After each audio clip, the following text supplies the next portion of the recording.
Sunday, July 19th, 2026. It is flying by this year, isn't it, guys? I keep saying this.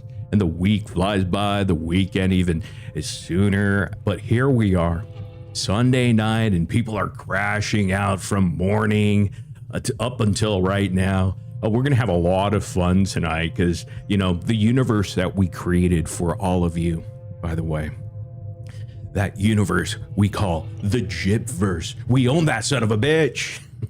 We own it all. We pull all the strings. We make them dance. When we tell them how high, they jump that high. Oh, they listen to our instructions very clearly. We own them all and they know it, and they can't get enough of us. Hell, we're on TikTok in the morning all the way up until the late afternoon, and here we are on YouTube over there on Princess Frog's live stream. I mean, we're just brilliant. The meltdowns are coming. The gyptard tears are flowing. We're drinking it all. Michelle. All right, that's annoying. How's the microphone sound? It's probably okay. It's probably good. Try to fix it. I think it's okay though. Maybe a little. Is it too bassy? Is it? Look, a long time ago I said I don't matter.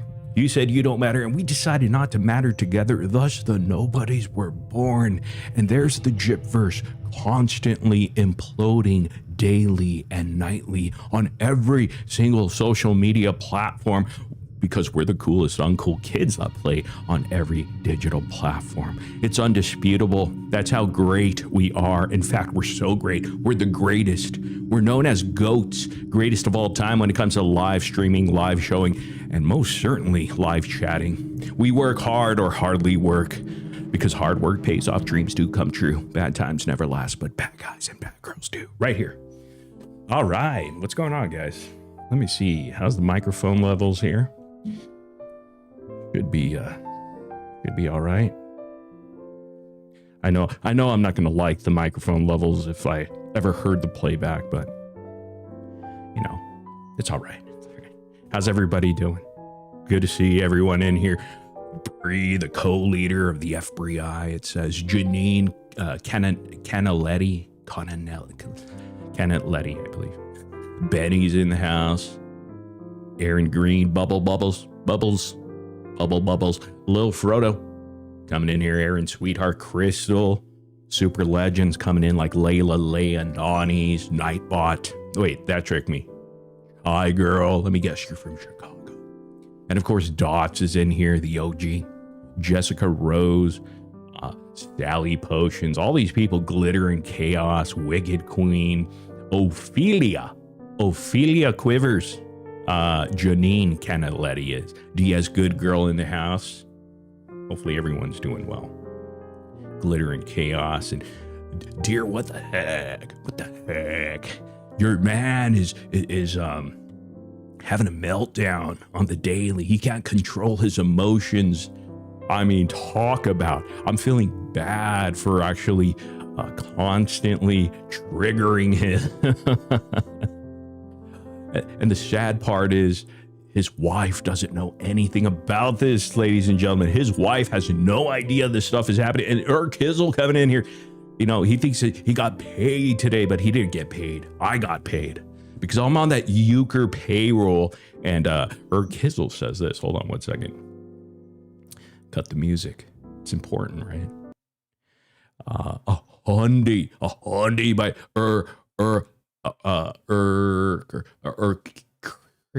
not Kizzle. What did I say before? You Kizzle, because it's Euchre.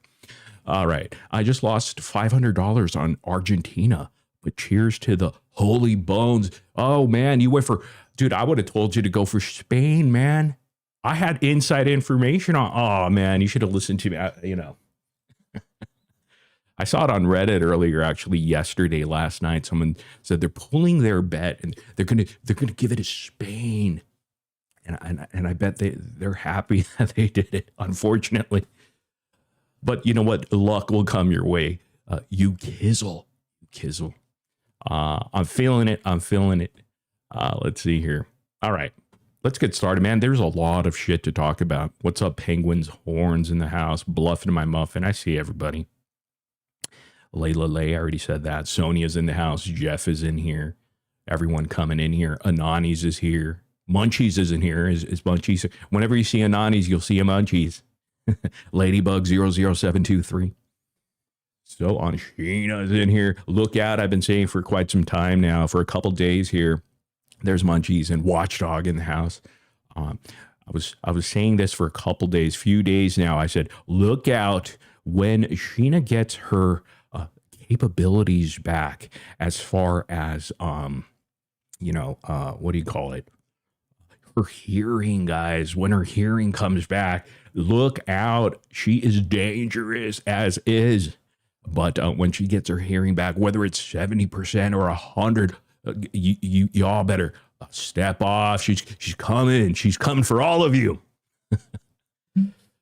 She will be almighty and powerful, the most almighty one of the entire unholy trinity, guys. You think I may be the leader? No, I'm not. It's Sheena. Sheena is the most powerful one of all three. In fact, Bree is the weakest, right? No one's afraid of Bree anymore. We surpassed Bree. Sheena and I have surpassed Bree. Bree has always held it down, because she went into semi-retirement and everybody thought they were safe. But, don't wake up all these three entities, especially at once. That'll be the day. Belinda is me. What is going on? Somebody came in here. Lala1. Oh, that's the Lala1. Sorry about that. Email me Lala1 in the YouTube chat. I didn't know that was you. We thought it was a different schmuck from our Discord, but I got you. Damn. Fucked up there. Had to give the boot over there. That's not the ball. That's a different person, actually. Yeah. Anyhow. Bree's not sleeping. Trust me. She sees. Oh, yeah, she sees. All right, guys, let's get into it, man. Because there's a lot to talk about. So, by the way, I'm still working on the panel situation, guys. And what I mean by that is, hold on one second. What I mean by the panel situation is, I have to get my shit together to do an outline of what the show would be when it comes to doing panels again. Panel live streams, much different. Of course, I'll still be doing some of these solo ones because I'll probably have to. But we'll work it out. Thanks for being patient. I thought I was going to get it done this month. That ain't happening. So hopefully by next month. Anyhow. I wanted to show another merchandise drop over here. Someone from our Discord share this. Bones, Summer Bones over here. Bones the cat. I think Bones the cat is doing absolutely fantastic. This is the same sipper or tumbler. And look at this quality stainless steel straw over here. All of this is quality. This is a nice house, by the way, whoever lives here. But look at this, guys. Very cute. Bones the cat, guys. Bones the cat. The tumbler. This is the exact tumbler that Dreamer purchased, but hasn't received yet because of mix-ups with the address thing. But I think we got it all worked out there. So, hey, if you weren't in our live stream the other day, hey, you know what? Let me fix the mic a bit because I think it's a little bit too bassy. Hold on. Let's go neutral. That might be. Is this better, guys? You probably can't hear the difference. You're like, what the fuck? I'm a sound whore. I'm an audio whore. All right. So was it yesterday? No, it was on Friday. We went on a stroll, our Friday night troll. And we went into the GRB Snark, guys. Their Discord, their dorky Discord, guys. All these dorks living in there. I mean, it was fantastic. I mean, we had a good time, just trolling the shit out of these idiots, anti-gypsy dorks. And so, Ken wants up? All right, hold on one second. Okay, all right. Do you kizzle wants up? I got to open up my StreamYards over here. But yeah, if you missed out on our last live stream, we had this interactive troll time that we so wanted, guys. It was such a great time we had. It was so fun, and they didn't even know what hit them, and they were so upset. And we'll read some of what they said about us, in a second here. Let me get into the StreamYards. I'll get this all settled. Let me see here. Yep. Bingo, bango. Oh, he's back there already. Of course he's back there already. Wow. This guy's on top of it. Let me check here. I have to put this on the screen over here so you guys can see him. And we'll see his ding-a-ling. All right, hold on one second. Bringing him up. Is this the Ken Euchre? I'm sorry. Hello. Hello, can you hear me? We can hear you, Ken. Kenan. What is going on, Kenan? He's here. Watch. What's up, dude? Can you hear me? Is my audio okay? Yeah. Well, it's kind of quiet, but I can tell you're in the car though. I could hear a lot of wind and. Are you? Yeah, dude. I'm driving right now. What's up? He's driving. Can you hear me though? What was that? No, I said I'm driving. Can you hear me? Yeah, we can hear you driving over there, But yeah, we can hear you. Dude, why the fuck did you not tell me to bet on Spain, dude? Well, I didn't know you're betting. You should have asked me. Dude. I don't even sports bet, but like Argentina, I thought was gonna be the victor, man. Like they got messy, Like I didn't even watch it. I've been checked out of this World Cup stuff, man. I never really get into it though. But I mean, I don't either. I honestly don't really give that much of a fuck, but it's fun to bet on, that's for sure. Were you weren't they heavy favorites anyhow? Argentina. No, Argentina was the underdog. I mean, I only ever bet on the underdog. I won a lot of money last weekend with the UFC because I bet on all the underdogs and I won. But so you bet on Max Holloway, huh? So that's the one that I lost on. You bet on Conor McGregor. I bet on Mario Bautista first, and then I bet on Patty second, and I won both of those. And then I lost because I did bet on Conor because he was the underdog.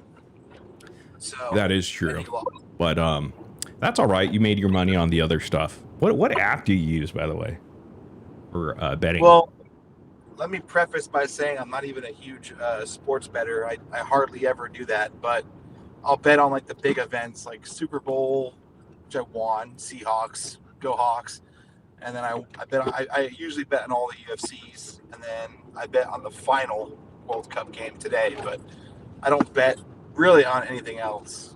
But I use FanDuel. Yeah, it gets addicting, especially like, let's say you're not even into football, but you start betting or doing fantasy football, then you just get really into it. And then you start learning a lot about that sport as you're betting, like, I got a lot of friends and coworkers who like, they bet every day and they fucking lose constantly.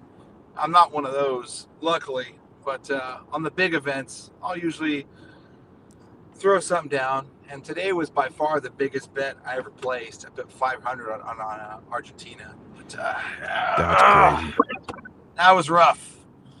They were supposed to win. That's you win some and you lose some. It's all right. That's why it's called betting. Yeah. If anything, I'm even with You don't do those parlays, and those are a little crazy because how you could pick different. That's where you lose all your money, dude. Parlays are like the dumbest. Are they? Everybody does it though. I don't understand what that is, but yeah, you're betting on multiple bets to hit, and that's where you lose all your money. You could put $5 in for a possible 1,000, but I've bet a few parlays here and there, but that's where you lose your money. I usually just do straight bets. Who's going to win? Who's going to lose? That's it. Yeah, I think the odds are a little bit better that way, because it's hard to predict. Like if you're doing UFC, right? you're gonna bet, like, is there a knockout in the first minute or two? I mean, there's so many different options to choose from. So You know, I'm sure if you bet parlays and they hit, I'm sure it's extremely fucking exciting. You know, but I usually don't mess around with that kind of stuff because it's usually going to be a loss. So, what are you headed to work now or something? Back to work. Look at you back on the road, back to work here. No, I'm actually heading to drop off Parker at the doggy daycare for a couple days because very cool. My next few days of work are going to be really long hours. I'm not going to be able to look after him. So I'm boarding him for a few days. Good. I mean, well, not good, but well, it's a good place. I'm sure. I'm sure. Have you used this place before? Absolutely, all the time. Whenever I go out of town, I always use this place. What? Rod and Christy don't take Parker in sometimes, or do they? Well, I don't. Are they too far? On family or friends? Yeah. I'm not going to ask. I'm sure if I asked, they would, but I'd rather just yeah, they got a few dogs over there, right? He can socialize with other dogs and run around the yard and have fun, so it all works out in the end. I don't like. Does Parker get along with Christy's dogs? Yeah, well, Christy has two dogs. Yeah, the little one, Aurora, and Jazz. And Jazz is Parker's little girlfriend. But the difference is that those, Jazz at least is an outside dog, whereas Parker is very much an inside dog because of his breed, his hair type. He can't really be out in the heat for too long, especially here in Louisiana. So he has to mostly stay inside. So is Parker like a mix? A husky and something? When I bought him, the people that I bought him from told me that he was a half husky, half German Shepherd, which I can see, but I have no way of really knowing for sure. I mean, he looks like it. He's got that brown stripe down the middle. He's got those husky ears and the coat and all, but I have no idea what he really is. I just taking their word for it. Yeah, I mean, he's definitely a mix. He's not pure husky or pure, German Shepherd, clearly. So right. I could see that half over there. Rachel's asking, have you given him a DNA test yet? No, I mean... it's not that important, though, right? I haven't even given myself a DNA test. Uh-oh. The only Don't worry, bend over. I'll give you one right now. Life is Aurora. Bend over, Ken. I'll give you a DNA test. Okay, where am I from? I'll give you a colonoscopy right now. Yeah, let me know where I'm from. But yeah, no, I'm pretty sure he's what they said they were. What they said he was. Dog talk with Ken and Morbid over here, guys. It's dog. Yeah, Morbid. You got any dogs, Morbid? Do I have any dogs? I used to have a bulldog named Becca Scoops. She looks like a bulldog. Again, let me tell you something. Sugar. And her name's Annie Capone. She looks like Al Capone. Yeah, I've heard all these stories, and it's kind of mind blowing, Annie Becca Scoops, Sugar Woo. Are you excited? Are you excited that you never hear from her anymore? There's not much noise or chatter with the Becca Scoops truth train anymore, right? Pretty quiet on that front. I mean, not that I know of, but to be honest, I don't really check in to see what the latest video is. I did come across your comment on Audacious Audrey the Gross's video that she made about you, and I'm gonna go over it later. But I thought you smashed her. You smashed her. Oh yeah, I mean, speaking the truth, dude. Speaking the truth, man. Yeah, I'll share it. I'll share it with the folks later. Don't come after me if you've got, don't throw stones if you live in a glass house, dude. Don't talk about my ability as a parent when you've got a lot of fucking dirt on you, lady. do you want to recap that, or do you want me to just read it later on? Well, I Briefly mean, recap it. I'll let you do your thing. I mean, like, but I mean, from what I can tell you right now, she wants to make a comment about, I mean, she makes comments about me and Gypsy daily. That's her life. We have consumed her. She has no personality opposite Gypsy and myself. That's her entire page, as well as many others.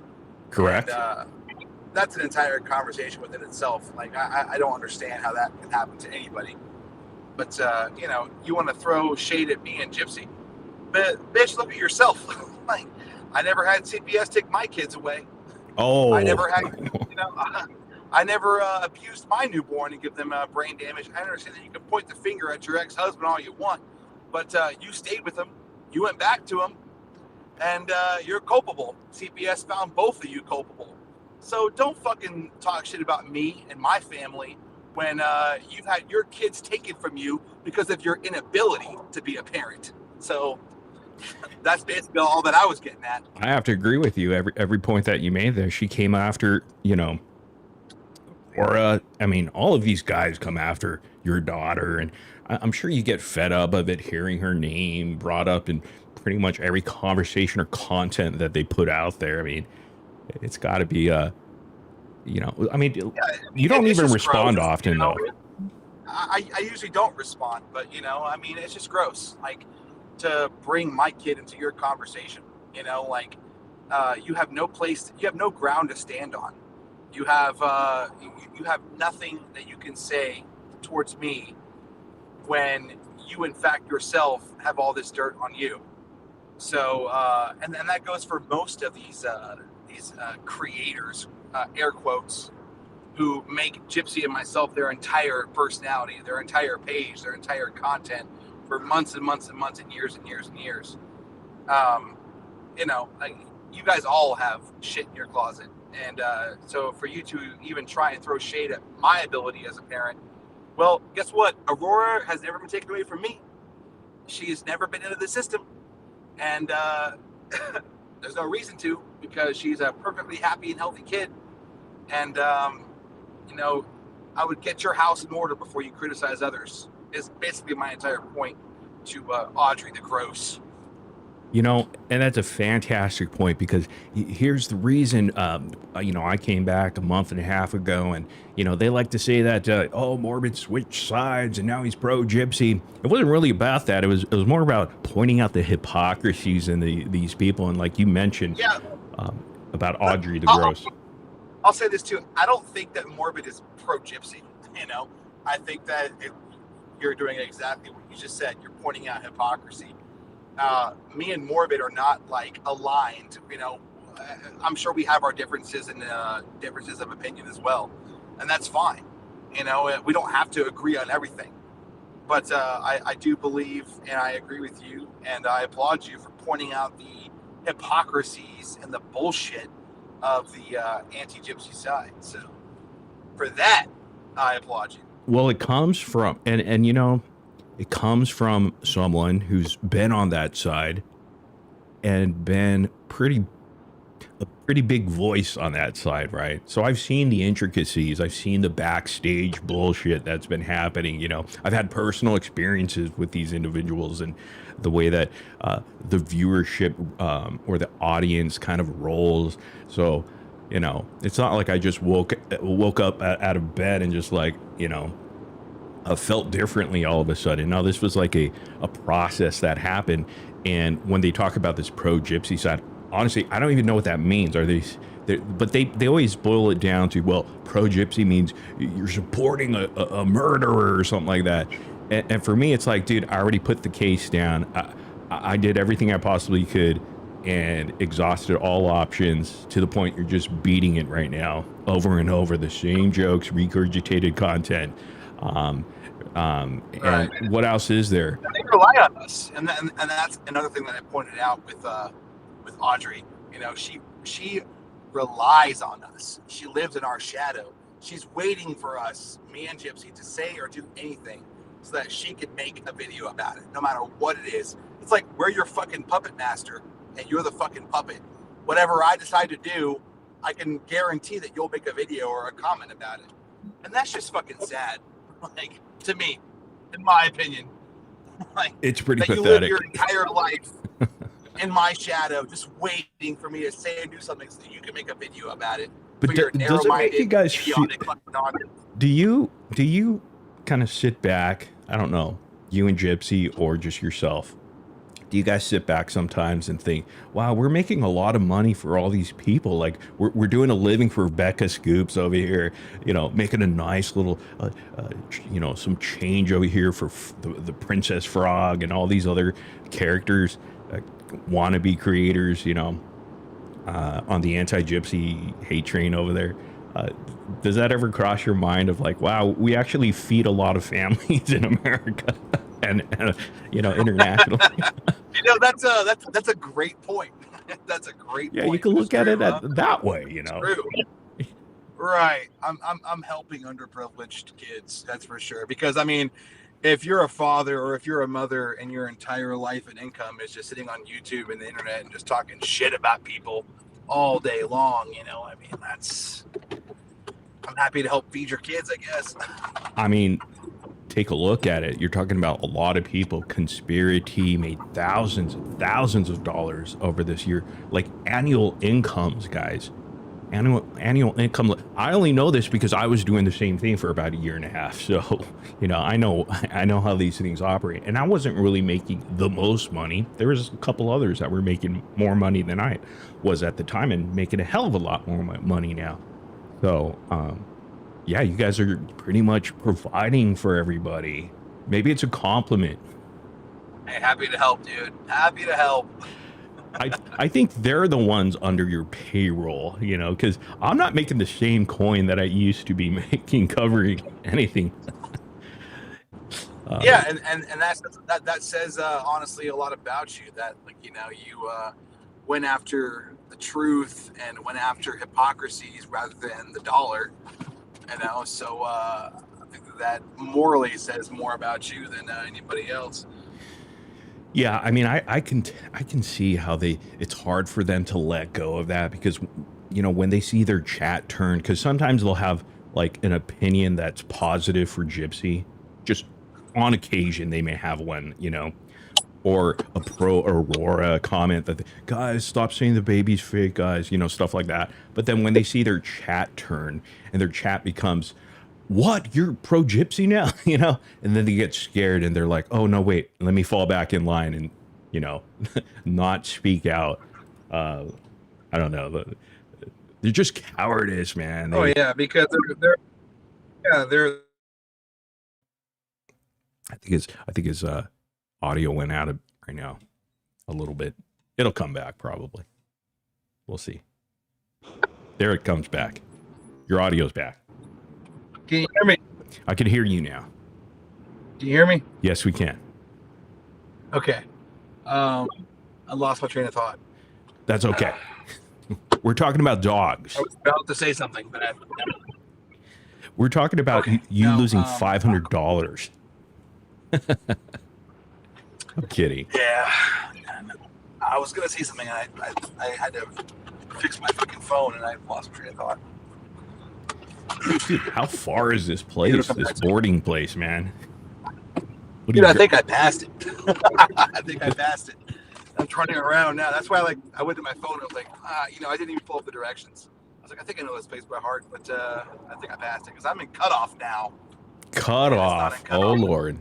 Are you going to drop by are you going to drop by Rod's house over there? No, I'm not. Not today. Not today. Well, I don't want to keep you long because I know you're driving and I don't want you to get fucked up and, you know, miss your, you know, your street that you have to turn on. Is Parker there? Yeah, I'm assuming. Parker's here. He's in the back seat. Is it the same truck that we were trying to hunt down during the book signing? What was that truck? I mean, I've driven the same Jeep for the last 4 years. Yeah, the Jeep. So I don't know. It was the Jeep. Yeah, the black one. Oh, actually, you know what? I think I actually remember that. And you guys were honing in on this 4-door Jeep. It's like, yeah, dude, I drive a two-door Jeep, so that's not me. You know what? Tomato, tomato. It doesn't matter. As long as it fits our narrative at the time, we're good. It was you, bro. Dude, truer words have never been spoken. You as just, long as it fits your narrative at the time. you know, right. you tricked us. You painted another extra door on the side. We know your tricks, Ken. Come on, man. Stop bullshitting I the wasn't even there bullshitter. that night. I wasn't even there that night. I should have been. But I wasn't. But I didn't miss much, so I heard. So. Well, you would have ran into our protesters, all two of them outside. Right. Well, I will say that I did have a Pink Pony Club kick the fuck out. That was all me, baby. That was all me. Now that chick is gone. How did you get her kicked out, Ken? How did you get the Pink Pony Club? So like I was getting all these messages from like her management team saying, hey, there's this girl, Pink Pony Club. She's made all these statements that she's going to come in and protest, but we're going to let her in and we're going to just see, we're going to keep an eye on her and just see how she does. And I was like, nah, dude, fuck that shit.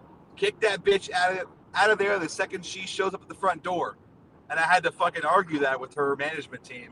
And eventually her management team agreed. I was like, okay, fine. If we see her, we'll get rid of her. And then boom, she was across the street on the corner, on the sidewalk, filming an embarrassment. Oh, I didn't get let in. Oh. And now she's gone. No one ever heard it since. The only time Ken was able to use his superpowers, did it feel good that you had some superpowers? It sure did. Yeah.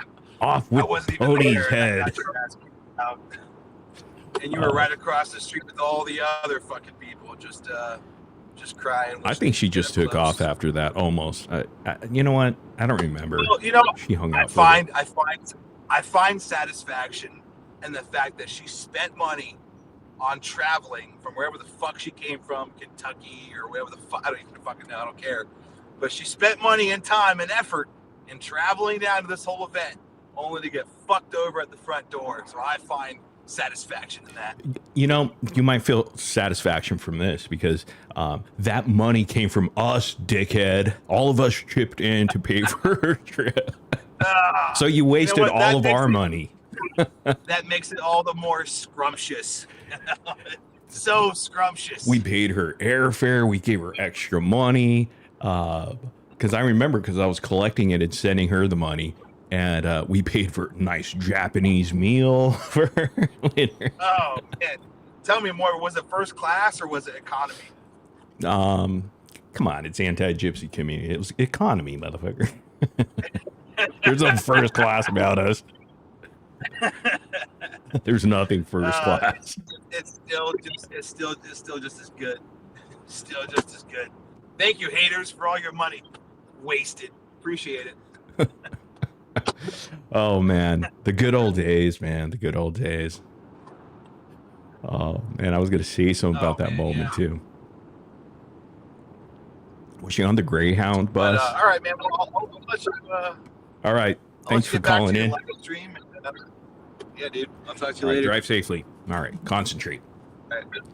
Yeah. Appreciate it. Look on the road. Look at the road, motherfucker. All right. Let's get back to it. So Gypsy Rose in the chat says, I'm dead this week on as the Gypverse turns. Oh, okay. The Gypverse is turning, guys. The Gypverse is turning, and we got a lot to cover, actually, and here we are, this right here, a couple days ago when we were live last right here on YouTube, we had the Discord link invite from the GRB Snark, because they're a bunch of nerds over there, dorks. They don't know what they're doing. And so they publicly post their Discord invites. That's the only way that these people could beg people to go to their shitty Discord server full of nerds. Every single room was locked up, guys. This is how afraid they are, right? They're so afraid of the truth, right? They're about the truth train, but they're all locked up. They're all locked down. Not even the general main chat is open for business. Like, you have to level up. like a dork, a complete dork. Anyhow, this is their leader, Daddy over here. Look at this scary furry type avatar. They're so furry-ish, guys. Look at this. Furries over here with some weird fucking manly body with titties. Named Dad. What is happening over here, guys? This is just insane dorkiness. And I bet you that is that's Case. Actually, this is Case right here, because there's a frog. Oh, I didn't even notice the frog. That is Case over here. That's probably Case, his alt account. Oh, what a frog fucker he is. So check this out, guys. So this dork over here, I guess, is a mod. Had to tell all the other dorks, you know, in their Discord server, hello everyone. Unfortunately, due to the suspicious amount of joined members, anyone that has joined within the last 20 minutes will be removed as an attempt to protect our community. What community? Your community of dorks? Oh my God, how nerdy is this? They're like, they have to make an announcement that, you know, that they're invaded by the greatest people of all time, you know, that would be us. Yes. If you feel that this is a mistake, feel free to PM me. PM means PMS me. Private message me. As of right now, you will be removed. Dorks, bunch of dorks, man. And you know what? 3 dorks did a thumbs up for these guys. How sad is that, man? 3 dorks. 3 dorks. Whoa, holy. We love Michelle, guys.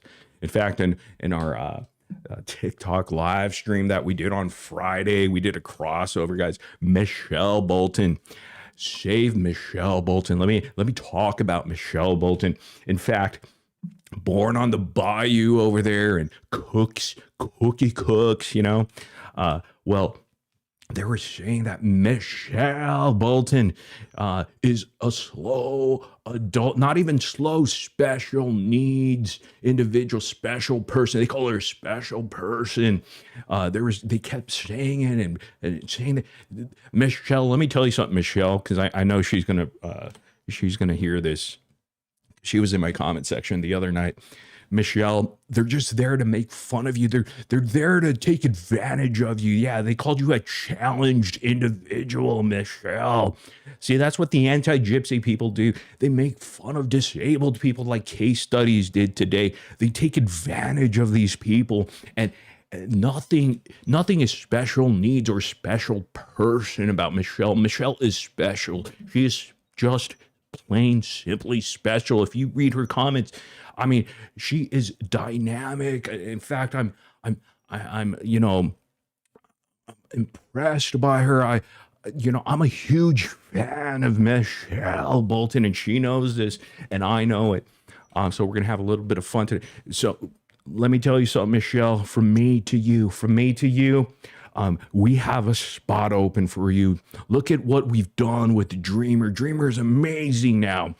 You know, I joined the side of the real community, the only community, the community that doesn't make fun of people, you know.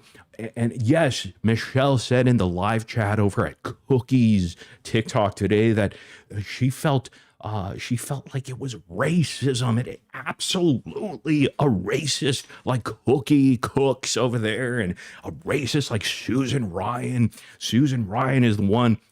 If you don't know Susan Ryan, we're gonna go over her in a little bit here. You know, she likes to play innocent. She likes to email people, you know, kiss their ass, you know, behind the scenes. But she's a vicious, mean girl. She is nothing but a mean girl.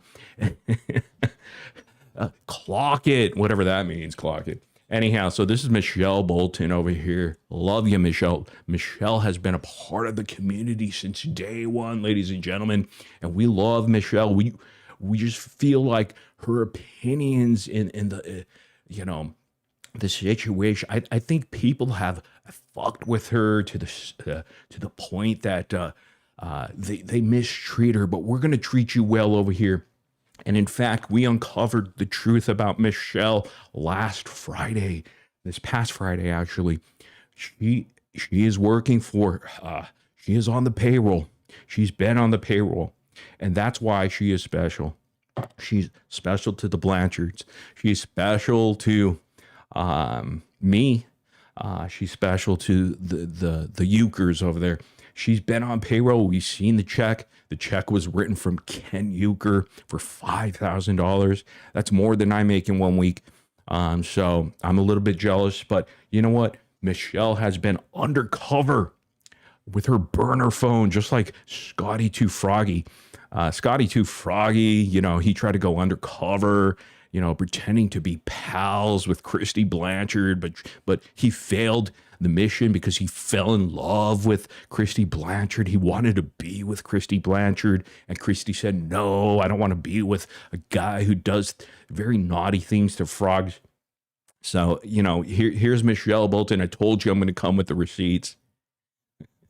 But hey, Michelle Bolton over here, I was actually, do you guys like this song? Everybody's Crazy by Michael Bolton. And, you know, it came up on my iPhone. I was listening. I was, wow, this is, everybody's crazy. And I looked down at my phone, and this is what I saw. You know, it went from this to this, guys. I mean, it was like a lenticular cover, guys. You know how you just change it like a hologram, and it went from here to here. It just kept doing this. I was like, wow, what is this? Yes, it's Michelle. Oh, look at this, guys. I'm telling you, let's take a closer look. Absolutely a screenshot from my iPhone playing from album. Everybody's Crazy, and they even got the name correct, Michelle Bolton. Look at this. It's dynamic, the way that she holds her buckle, belt buckle right there. I was only 2 seconds in, guys. 2 seconds in, and I had to keep going, guys. Everybody's Crazy by Michelle Bolton right here. The proof is in the pudding, guys. I'm adding it. I'm clicking the plus to add it to my playlist, guys. I mean, you gotta love Michelle. And who didn't have this CD, guys, when you're in high school or whenever the fuck this came out? I don't even know. Just pretend, okay? Just pretend, guys. This CD was everybody. It was in everybody's catalog, guys. This thing was fucking popping in your Honda Civic, I'm sure, or your Accord, whatever the hell you were driving at the time, guys. And you would pop this CD in fact. And remember when they had the stickers here at the warehouse? Remember their warehouse music and shit like that, or Tower Records? They had these stupid stickers here. And who the hell could open up a wrapper to a CD? Remember those fucking rappers over there? I mean, the FBI and law enforcement should, you know, top secret files, they should wrap it with CD wrappers so no one can open it. You can never open that shit. You know, it didn't matter how long your fingernails were. You can never open up the wrapper to a CD. I mean, it would take like knives and shit like that. But anyhow, so this Michael Bolton, and I pulled it out of an old box that I had of CDs, and I took a look at this, and there it is, guys. And I knew I saw Michelle Bolton somewhere. I mean, this is a great CD, guys. It has the bonus track, The Voice of My Heart. It includes songs like Said I Loved You, But I Lied. I'm Not Made of Steel, Soul of My Soul, Lean on Me. Who doesn't like those favorites from Michelle Bolton, guys? Michelle. You know, this is an old classic here, guys. That is Michael Bolton right there. I don't know. This is probably in the 80s, I'm assuming. I don't even know. Great jacket. and chest hair and everything. I mean, just the 80s were the best. Was this the 80s? I don't even know. But again, this was another CD that I pulled out of the box of CDs, and I took a closer look. And God, I took a closer look. I had to do a double take on this one. But yes, that is Michelle Bolton. Oh, Lord. Yeah, Michelle Bolton, we love. When we talk about Michael Bolton, some younger people would say, who the fuck's Michael Bolton, the singer? No one knows Michael Bolton, the singer, but everybody knows Michael Bolton from Office Space. Let's give it up. Michael Bolton from Office Space. This merchandise is dropping soon on SirMorbidX.com, ladies and gentlemen. Not this one right here, but this one right here. Michelle Bolton from Office Space, guys. I mean, it will be available. Michelle. And this right here, this photo right here is a classic meme. It's a meme, guys, for the younger kids and the yentas that are on Facebook trying to act young. This is a meme, guys, and we updated the meme. We had to update the meme for Michelle Bolton, Office Space, guys. Yeah, so if you want to use it, go ahead and click a screenshot right here, capture. Yeah. We love Michelle. And look, side by side, God, it's uncanny. This merch is going to drop next month, guys. Michelle Bolton merch. We love Michelle Bolton. This is a classic scene from Intech, guys.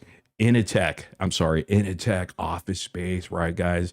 Best friends over here. They took the copywriting machine out and they beat the shit out of it with a bat and stuff like that in the field. And, if you take a closer look over here at Michael Bolton, Michelle Bolton over here, Michelle, working on the old Gateway computer over here. It's sold at Best Buy, Circuit City, guys. I mean, unbelievable, guys. What a great movie this was, I have to say, though. He was hard at work over here, Michelle Bolton. And, you have like Snoop Dogg posters right here. Remember these awesome mouse and these clickety click clicks on the keyboard. But no, it's Michelle Bolton, guys. Oh, I love it. You gotta love Michelle. And she still has a Snoop Doggy Dog over here. It's real good. You gotta love the hair, though. The hairdo's the best, man. But we love you, Michelle. And now let's talk about this nightmare. Wow. Now you may be saying to yourself, who the fuck? Separated at birth, twins, could it be? The TV Karen over there, and then we got the real life Karen, the racist one, Susan, Susan Ryan, same haircut, same smile, same attitude, twins in looks and both nasty attitudes, same energy, same attitude, same eyes, same vibe, same type, same hair, 100% Karen behavior. Guys, this is it. There's a TV Karen on one side, married with children, and then you got the other one, real life Karen over there. It's just a different day, same Karen, guys, same nightmare. Which brings us to Susan Ryan. Susan Ryan constantly sits up on panels over there on TikTok, acting like she's innocent. She thinks all these people think they're innocent and they're saints on the internet, and they could judge everybody because they're better than everyone. I don't think so. Ladies and gentlemen. That is not true. And here it is right here. This was by racist Susan Ryan over here. She sends people nasty emails, guys, to intimidate and threaten everyone. And this is what she sent to me at 3:14 a.m. What the fuck are you doing at 3:14 a.m.? Why are you messaging people just horrible, nasty, mean girl type of emails? And you know what? She does the classic thing, guys. She does the classic thing in throwing their own people under the bus. You know, that anti-gypsy community, they can't help but throw each other, one another under the bus in behind the scenes. And I called out people like Becca Scoops about this. You know, we've called out Audacious Audrey the Gross on her behavior when it comes to backstabbing and doing things behind the scenes, and that useless, irrelevant, laughable woman named Scotty Too Froggy Casestudyz, Cuck Studies. I mean, you know, these people, they do shit behind the scenes, and here's the racist Susan actually trying to email me, guys, saying, you know, pretending like that's my name. She's got my docs information, you know. I feel sorry for that guy, by the way, Jim, now, because forever people thought that was me. But yes, it is me, actually. Keep bothering that guy.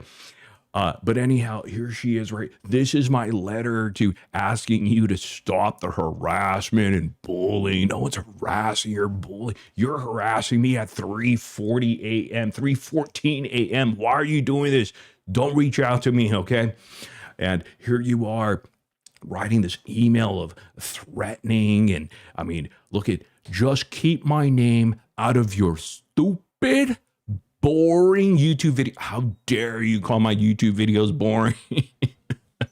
That's not nice. That's bullying, actually. You know, you can hurt someone's feelings that way. Susan Ryan, the racist over there, where you talk to yourself for hours on end. That's not nice. You should be more understanding to people with mental issues talking to themselves. Now she's making fun of people that talk to themselves in the shower or in the car. And call me racist. Quiche platforms Mimi every single day. So she's basically admitting right here, guys, that Quiche is a racist, and Mimi is definitely a racist right here, because the whole thing was, Susan Ryan sat up there on a panel with Mimi making fun of Asian people, guys.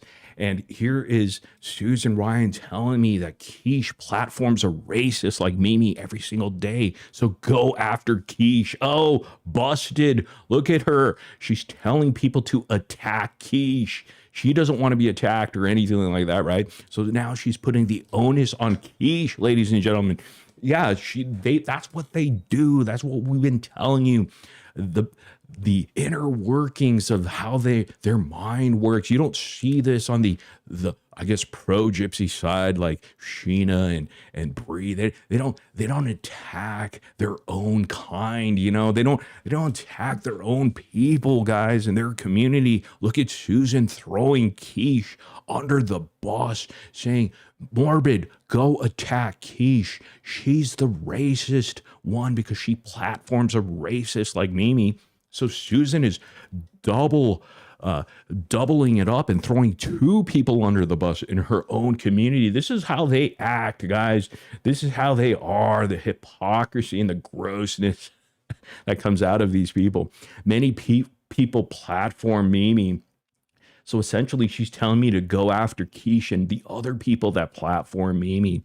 Because, oh, look at her, guys, throwing her own community members under the bus. This is very disturbing. Very, very disturbing, Susan Ryan. And look at her. I told you yesterday to please stop, but you're not. What? I have the freedom of speech, my friend. I can talk about whoever I want. We barely talked about you. We just talked about the fact that you are a racist and you support racism because look at you, buddy with Cooks and one of the biggest racists next. But Mimi makes Cooks look like a saint, guys, an angel when it comes to racism. The people in your lives, here we go, have already come for me and harassed and bullied me. Maybe because they don't like you. I don't know these people that are bullying you, harassing you. It's not me doing it. I'm not telling anyone to do it. You know, I don't care. I don't care. They're grown ass people on the internet. You think I'm, I'm whipping them, I'm not going to throw them under the bus like you do, Susan, throwing Quiche under the bus, throwing Mimi, the racist, under the bus. Look at what you're doing here. It shows how the type of person you are. But honestly, don't feel ashamed there, Susan. Don't feel ashamed, because most of your community are just like you. They're exactly like you, to be honest. They throw each other under the bus. They've thrown you under the bus. And now here you are throwing them under the bus. But that's the reality. That's why I would never want to be a part of your community, those anti-gypsy people, And we like to point out your hypocrisies. We like to point out the type of people that you are, sitting up there on a panel full of mean girls, mean human beings, actually. You guys are the one that have disgusting, vile comments for all these people, for anybody. In fact, you would actually throw your own individuals or people, community members and friends under the bus. You have done a fantastic job at sending those goons to harm me and make AI videos of me. ETC, I don't know what ETC means. Eric the midget, Eric the cock, the cock. You have done See, again, you're lying. This is what these people do. They love to lie. They just like to assume things that, people are being sent over to harm her in any way. I don't even know what AI videos you're talking about. I don't know what you're talking about, Susan. Stop lying. I know you learned this from your own community, because Casestudyz lies, Becca Scoops lies, Audrey the Gross lies. They're all scammers and frauds. They're all users and abusers. And here you are, Susan, lying, completely lying. And here, how dare you say you're one fucked up individual? That's not nice.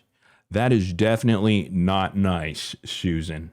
After you throw Quiche under the bus and Mimi, I get it. Seek professional help. Oh, maybe you should seek professional help there. Can you afford it? Do we need to do a GoFraud for you? And again, I'm asking you to leave me the fuck alone now. Wow, you have a potty mouth there. You got a potty mouth, Susan. It's very disappointing. I was once a fan of yours. I'm kidding. I wasn't ever a fan of yours. You've had your fun and laughs. Now, please leave me alone again. I never even touched you. I just said you're a racist for supporting racism, and you still do it to this day. In fact, I have some evidence of you being a racist, and it's true. And I'm going to talk about it in a moment, but here it is. This is causing me to have distress and depression. Fuck off, Susan Ryan. If that's the case, why were you on a panel today for hours and hours talking shit, not only about me, but about other people? If you're so depressed and distressed, right? You're sitting up there on a panel acting like you're a saint or something like that. No. You're a part of panels like Cooks, the racist, like Mimi, the racist, and you act exactly the same. In fact, here's something about you, Susan. Tell me if this is true, because I know the truth, and I have the video. I have the video of you being on a panel. And here it is right here. Tell us if it's true, Susan. You're going to have to address this on your next live stream or live panel that you're a part of, because I'm going to drop the receipts on you. Because this is why I call you racist. There's a clip from Mimi's live stream, Susan Ryan, okay, where Mimi puts up a picture, and Susan over there, Susan was singing this, Me Chinese, me make jokes, me do pee pee in your Coke. Did you or did you not say that, Susan Ryan? Did you say me Chinese, me make jokes, me do pee pee in your Coke? Did you say that? Everybody, let's hear Susan Ryan reply to that, because I'll tell you what, I have the clip. I have the clip of you being on Mimi's Live, and that's exactly what you said. And you kept saying that over and over. Me Chinese, me play jokes, me do pee pee in my Coke.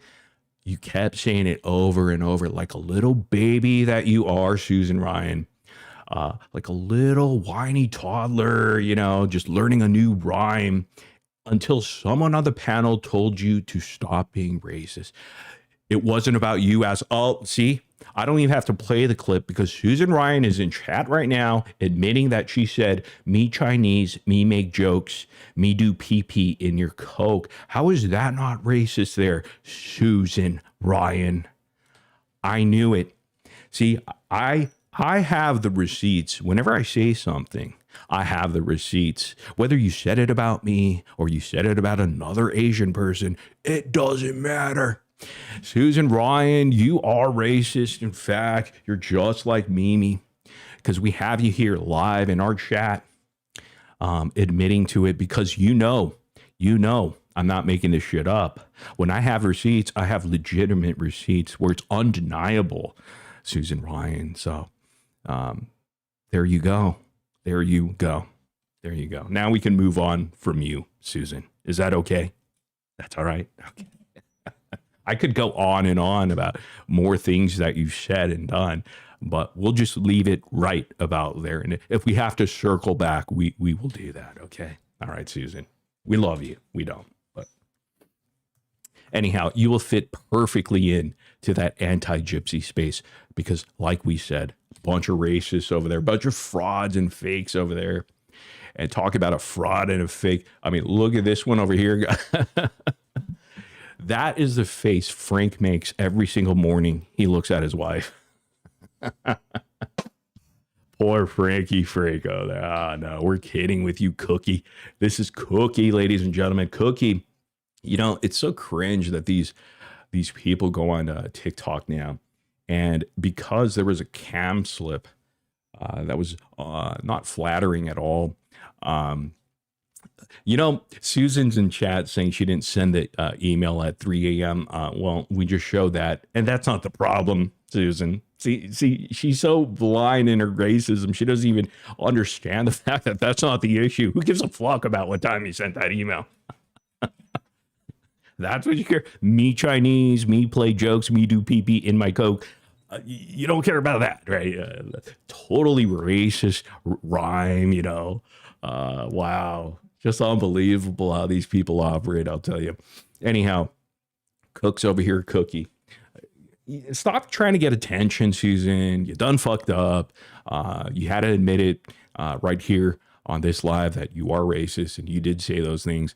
And you saying it actually multiple times till a friend on the panel said you're racist, Susan. So, because I have the evidence and I'm not lying. I don't lie like case studies, okay? I don't lie like you, Susan. I don't.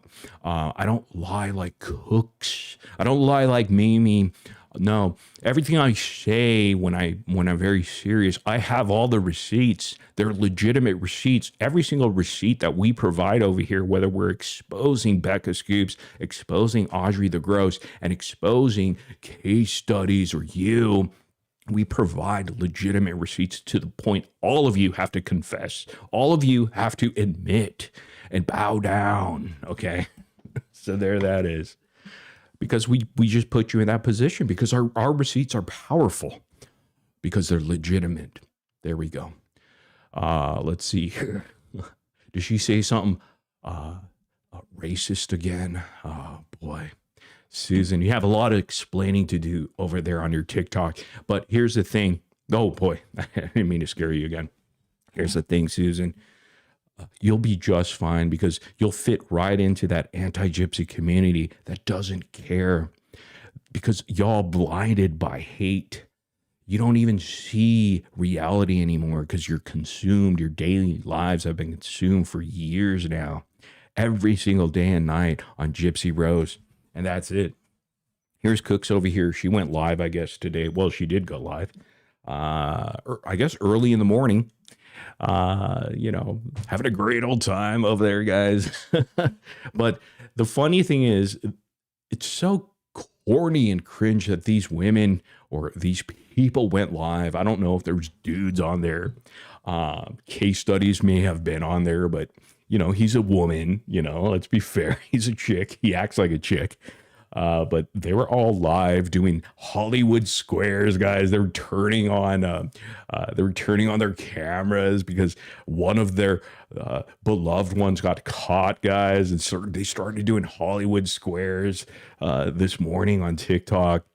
And each one of them started turning on their cameras, and it was horrendous, guys. It was just, look at this over here, Boston, over here, big Boston, the big B over here. Look at that. When I first saw this, I was like, what the fuck? I've seen this individual.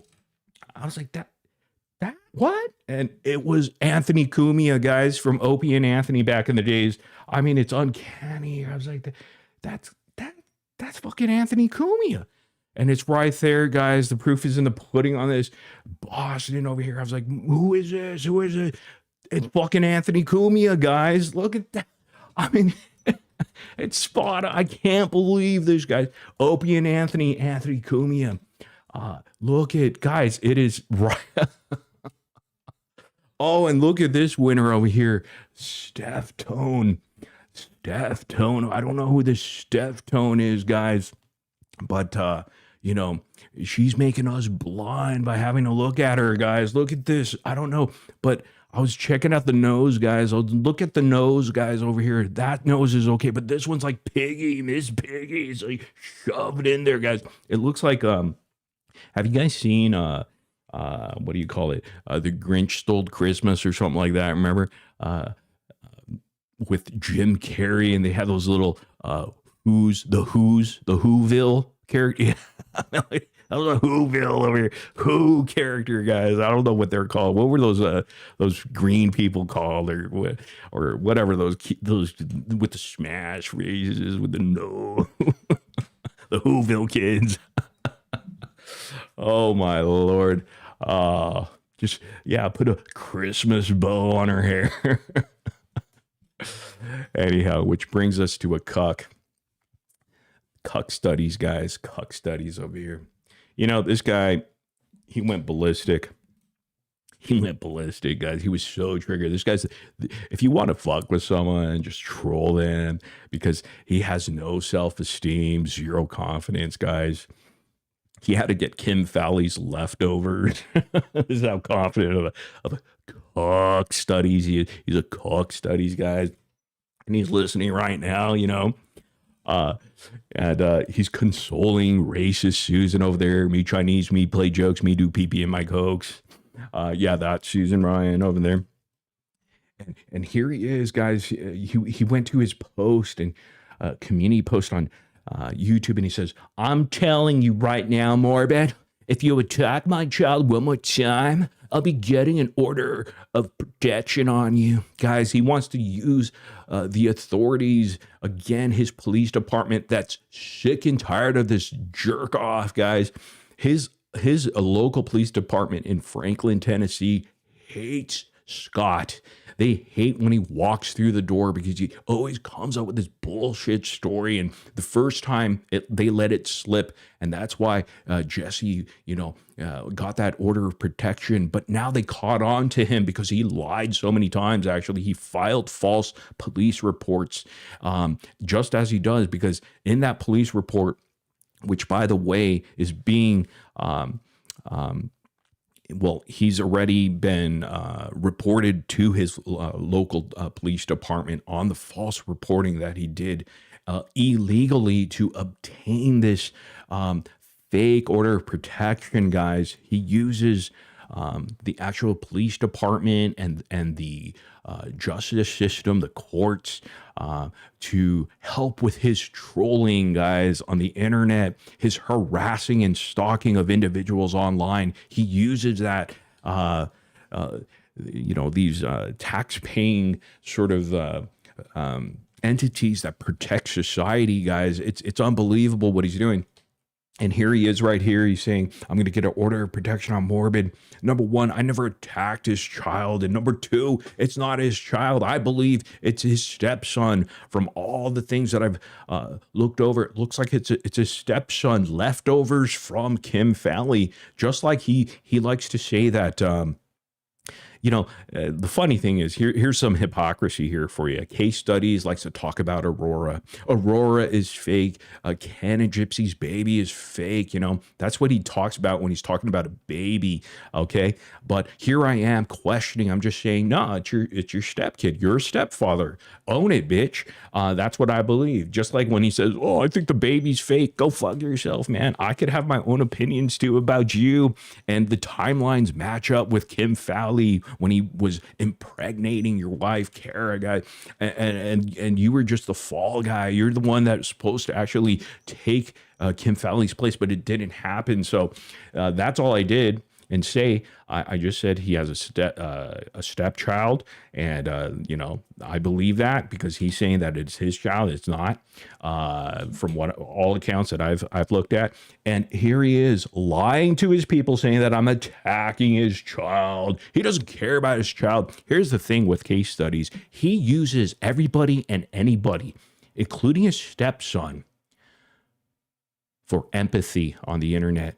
To sad fish, right, guys? He's fishing for sadness. He wants people to accept him, and he will go at all costs to make sure this happens. He's the gross one. He's the one that brings up his child. He's the one that constantly uses everybody else as a shield to protect him. He goes and recruits old trolls, guys, to fight his battles, and this is what he's doing with his own stepson. It's gross, it's disgusting. That has nothing to do with your stepson or stepchild. It has everything to do about who you are, Scotty Blanken shithead. Yeah, I'm calling you out on the disgusting, vile individual that you are, to use Kim Fowley's son as someone to protect you, as a shield, you jackass. So here he is.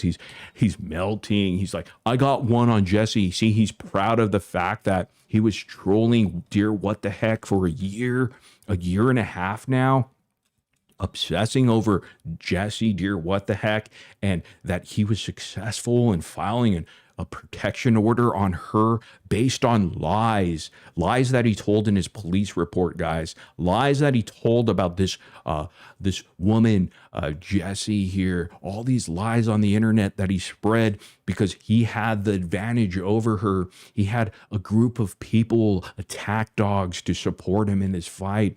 His Go Fraud Me that he never needed, he used that as an advantage. He's an opportunist like the rest of them. Audrey the Gross, another opportunist. Becca Scoops, definitely an opportunist. Ashley Baby is an opportunist, and also someone that has to bow down to Audacious Audrey the Gross. Ashley Baby is Audrey's bitch, guys. I mean, this is how it works. And so here is the Jesse. So he's actually, saying that he got a order of protection, on Jesse, Dear What the Heck. And I can sure as shit get one against you. This is not someone who's afraid and being stalked on the internet. No, this is the guy who's the hunter, guys, and we're the hunted. Look at the way he speaks over here. You can gaslight your own low IQ sheeple that follow you. No one who's afraid for their safety speaks like this to anybody, right? Especially on the internet, calling you guys low IQ sheeple. He's taken a book out of Becca Scoops, or a page out of Becca Scoops' book over here, and then he's making fun of drug addicts because he's mentioning, he's thinking about Bree, right? In that situation. See, this is how scummy these people are, just like Susan Ryan was in here admitting that she is racist against Chinese people and saying that whole me Chinese, me play jokes, me do pee pee in my coke type thing, and just disgusting behavior, guys. These are the people that take advantage and of drug addicts, makes fun of drug addicts, makes fun of mentally ill people, like he's doing with that B Money person, right? This is what the anti-gypsy people do. They go into people's inboxes, right? Just like that B Money guy, right? To fight their battles. He uses people that are disabled like that to, and we're going to go over that in a moment here, and we're going to hear from his own fucking mouth. Criminals here, cult members. Again, this is not a person that's afraid for his life. This is a guy that's trying to gain empathy and sympathy from his audience of low IQ people, guys, because he knows that he could gaslight them. He talks about projection, but he's the biggest guy. He's the biggest projector on earth on YouTube, and he hides behind people's skirt because he's afraid to meet his own or fight his own battles. He needs other people to do it for him. But nobody believes your bullshit except them. You're lucky that those people that you entertain over there, case studies, you're lucky that you share one thing with them, hating Gypsy Rose, because if that wasn't the case, they would not like you. They wouldn't. There would be no redeeming quality in you. And you're faking it. You're faking it so bad. You doing the undercover work and falling in love with Christy, apologizing to her, kissing her ass because you wanted to be friends with Gypsy Rose and Ken so bad. You begged Raina to be on your panel. You're a scumbag, man. You're a fraud and a fake. And I mean, we could go on and on about how fake you are, but hey, that's what you guys are. That's what the anti-gypsy people are. The elite, or that elite 1%. Yeah, we are the elite. People in general rather be with the minority because the minority rocks, baby. If you're agreeing with 99% of the world, something's wrong with you. You're a robot. You're a sheep. You're not an individual. You just get in line. So we don't want to be a part of that 99%. Why would we? We enjoy the 1% just fine because we are elite. We have our own brains. We think for ourselves. We're free thinkers. We enjoy this space, unlike you, 99%. Okay. So we don't fall in line like you guys. Talking about a short bus riders, leaving my effing son out of your disgusting mouth. Number one, it's not your son. Number two, okay, I never, ever brought up your son in the way that you're saying. Okay, this guy saying that I'm attacking his, not his son, his stepson. I'm attacking his child. There's absolutely no evidence of this. He just says this shit because he knows that he's gonna get the soccer moms and the soccer grandmas over there, the real wine moms over there, but they're too cheap. They can't afford wine. So they're probably on diluted vodka. Sorry about that, Andrew. But drinking mouthwash to get high and drunk. Rubbing alcohol, whatever could get them high. Those are the people that he's trying to get sympathy from. And, he wants Sharon or Sherry or whatever the fuck her name is, the credit card lady, to hug him at night and tell him everything's going to be just fine. What a loser. The biggest crybaby on the internet. Anyhow, leave my effing son out of your disgusting mouth. See how he brings up his son? See how, not his son, his stepson. You see how he uses his own stepchild as a shield on the internet? Do you see me doing this? I don't ever do this. He does it all the time. He brings up kids all the time. He brings up the sexualization of kids all the time for his troll tactics. That goes to show that's all he thinks about. It's very bizarre. And here he is in his community post, bringing up his own stepchild over here, using his own stepchild on the internet, guys, to gain empathy or something. It's just bizarre and weird. You're gross. You're disgusting, guys. You're a creep. You creep. No wonder Kara, his wife, doesn't know anything about this, guys. She should know. She has a right to know, even though she's a chomo defender herself. Anyhow, I swear on everything holy, if you come after my child one more time, look at how many times has he said, I'm not coming after your stepchild, bro. I'm coming after you. When are you going to understand this? I'm coming after you, bro, because I don't like you, and a lot of people don't like you, and more people are going to find out about you, and they're going to like you less. In fact, your numbers are going to continuously drop, okay, as time goes by, and people are going to get sick and tired of your boring, dumb shit. The only thing I can talk about you, don't talk about me. I'm rage baiting him, guys. See, he doesn't know. See, I'm doing reverse psychology on this guy, and I reverse it, and then I reverse it again just to, fuck with him. He doesn't know what I want or how I want it. He's just going to follow, because we own this son of a bitch. We own the Gypverse. We created this universe for those dorks, guys. I swear on everything holy, if you come after my stepchild one more time, you will regret it. Oh, that seems like a threat right there. Number one, I never came after anybody's child like that. Number two, why are you threatening me? Maybe I could get an order of protection on you, but I'm a man, so I won't do that, bro, because I'm not afraid of you. I'm not a baby, a princess frog like you. I don't act like you little drama princess over there. The biggest drama queen on the internet. In fact, the anti-gypsy people are so ashamed of this guy. He's such a loser. They're laughing at you. Even straight out of content over there is laughing at you, bro. That's so pathetic, man. Oh, wow. Anyhow, moving along. Look at this. Look at this mess of an individual. What is she doing right? Look at that. She's doing the Al Bundy, guys. Mess over here. What kind of outfit is this? What the heck?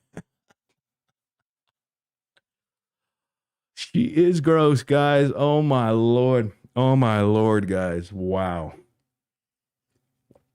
Wow, guys. No wonder she lost her TikTok account. She's doing stuff like this, guys. She's doing the Al Bundy, Audacious Audrey over here, guys. Just being gross as usual, per usual. And check this out over here. This is the post that Ken had written about her. Let's take a break from here. I'm going to show you guys a video since there's too much text going on here. And there's an actual video she made in which Ken gave her the clap back, and I think it's this one. Gypsy Rose's baby daddy. Hold on, Ryan. That's a little too loud. Let me bring that down. Sorry about that. I think Ken's over here. Yeah, check out this monstrosity of an individual over here. Look. Look at it. Same outfit, the leopard outfit. My mom has one of those. She's 82. My mom's 82 wearing the same fucking outfit as this girl, man. Oh, Lord. All right, check this out. Came into my comments after I shared the clip of him saying this about my son. They said he abused my newborn, gave him brain damage, and then, That's in reference to my son and my ex-husband. And I find it interesting that they want me to not speak on their child, but they want to speak on mine. We'll see how that plays. No one was speaking on your child, okay? We were talking about you, the qualities of you as a mother, or just you. We're talking about you. You see, this is what they do. They bring up their own children. That's a problem right there. They use their own children as shields. That's why she marched up her own daughter. She marched up her own daughter onto Sheena's panel one night, a couple nights ago, and and put her own daughter on TikTok Live is just bizarre. That's why I was like, dude, I would never tell my family members anything of internet stuff or YouTube or TikTok. That's just weird, man. Like, why would anybody do that? But these people don't care.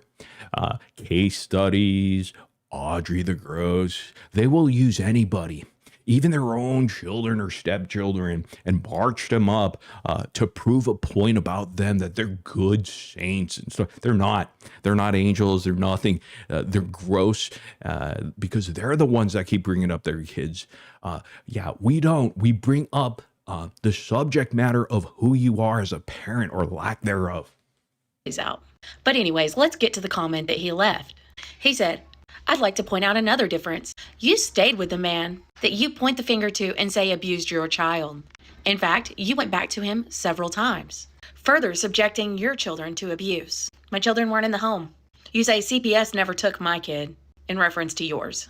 And yeah, CPS took mine while they did their investigation. Rightfully so. There was a child that was severely injured. I have never denied that. They did their job. That's what they're supposed to do. Anyways, he continues. There's a difference right there, Audrey. Clearly, your kid didn't come first. Let me guess your response. That's how abusive relationships work, right? They keep you in a stranglehold. Is that what you're going to go with? I mean, Ken, yeah, that is how they do work. He continues, except you didn't give Gypsy the same benefit. You say, if she was abused, why didn't she just get up and walk away, right? Well, I mean, Gypsy was older whenever she murdered her mom than I was whenever I was going through an abusive relationship and dealing with all of this with my children. Also, yeah, Gypsy absolutely could have walked away. Did you forget the part where she killed somebody and I didn't? I didn't try to. I didn't plot to. In fact, what did I do? I walked away. Did it take me a few times? Yeah. But I still walked away without killing somebody, Ken. Rules for me, but not for thee, hey? No, that's not what I'm saying at all. Again, your baby mama killed somebody. And she was older than I was whenever I went through my situation. So there's that. Anyways, glad you're... You see how they always come back to the same stupid shit. Like, it has nothing to do with Ken and all this. And, you know, this is who Audrey is. This is who the rest of them are. I guess, you know, we'll just play out the rest of this. But, yeah, Ken made some great points over here. But You're getting found out. What exactly did y'all find out? That my baby daddy shook my son? That I went back to him because I believed him until the evidence came out? Wow, great detective. Actually, Audrey, you're a liar right there, because this entire time you've been saying, I have no idea what actually happened to my son. I don't even know if he was almost shook to death. She always said that before. She always says, I still don't know what the hell happened to my son during this time, even though she wrote an entire book about it. That's why Fancy wanted to get the truth, because of the public book that you wrote, and you monetize that tragedy for yourself, for your own gain financially and attention wise. In fact, I feel like it was a guise to protect herself from, people finding out the truth about her, because it's all readily available. She liked to look at people's past, but we've seen the CPS report that it found her guilty of a child neglect, guys. And so we needed to hear the story from the other side, because it's not fair that she has a platform, Audacious Audrey the Gross over here, and she outs innocent people possibly in this story. Who knows? She goes hard at her ex-husband, at her ex-husband's new wife now, throwing rocks at them and, using her platform and her actual community to hate bond against them, guys. I mean, it's disgusting and gross. I mean, and who knows what happened? She doesn't even know what happened, but she claims now that she does. Work. It's kind of like I already told the whole internet that. You're nothing more than an empty, nasty bully. You know what? I'd rather be a fucking bully than a murderer. Get your life together. She'd rather be a bully than a murderer. Ken's not a murderer. What are you talking about? This person is just... They always have to go back to that, right? Because they have no other comebacks for who they truly are as people. They just don't. Audrey wants to hide her truth. Audrey wants to wipe away the fact that she monetized off this tragedy of her own children and the story that happened there. And, you know, and they always come up with, well, at least I'm not a murderer, right? I'd rather be a bully. You see how she is, her attitude, just the type. And this is case studies all rolled up into You one. first.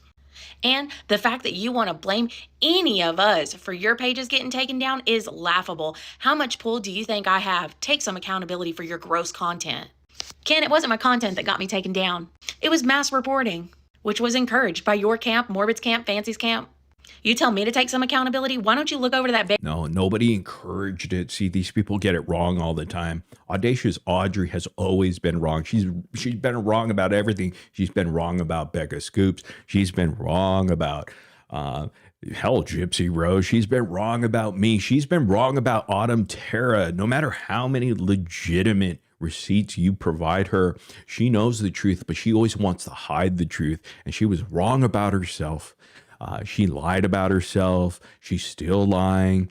She did the go fraud me. She got away with it. Have you noticed she hasn't shown any receipts now about all the money she collected from GoFundMe?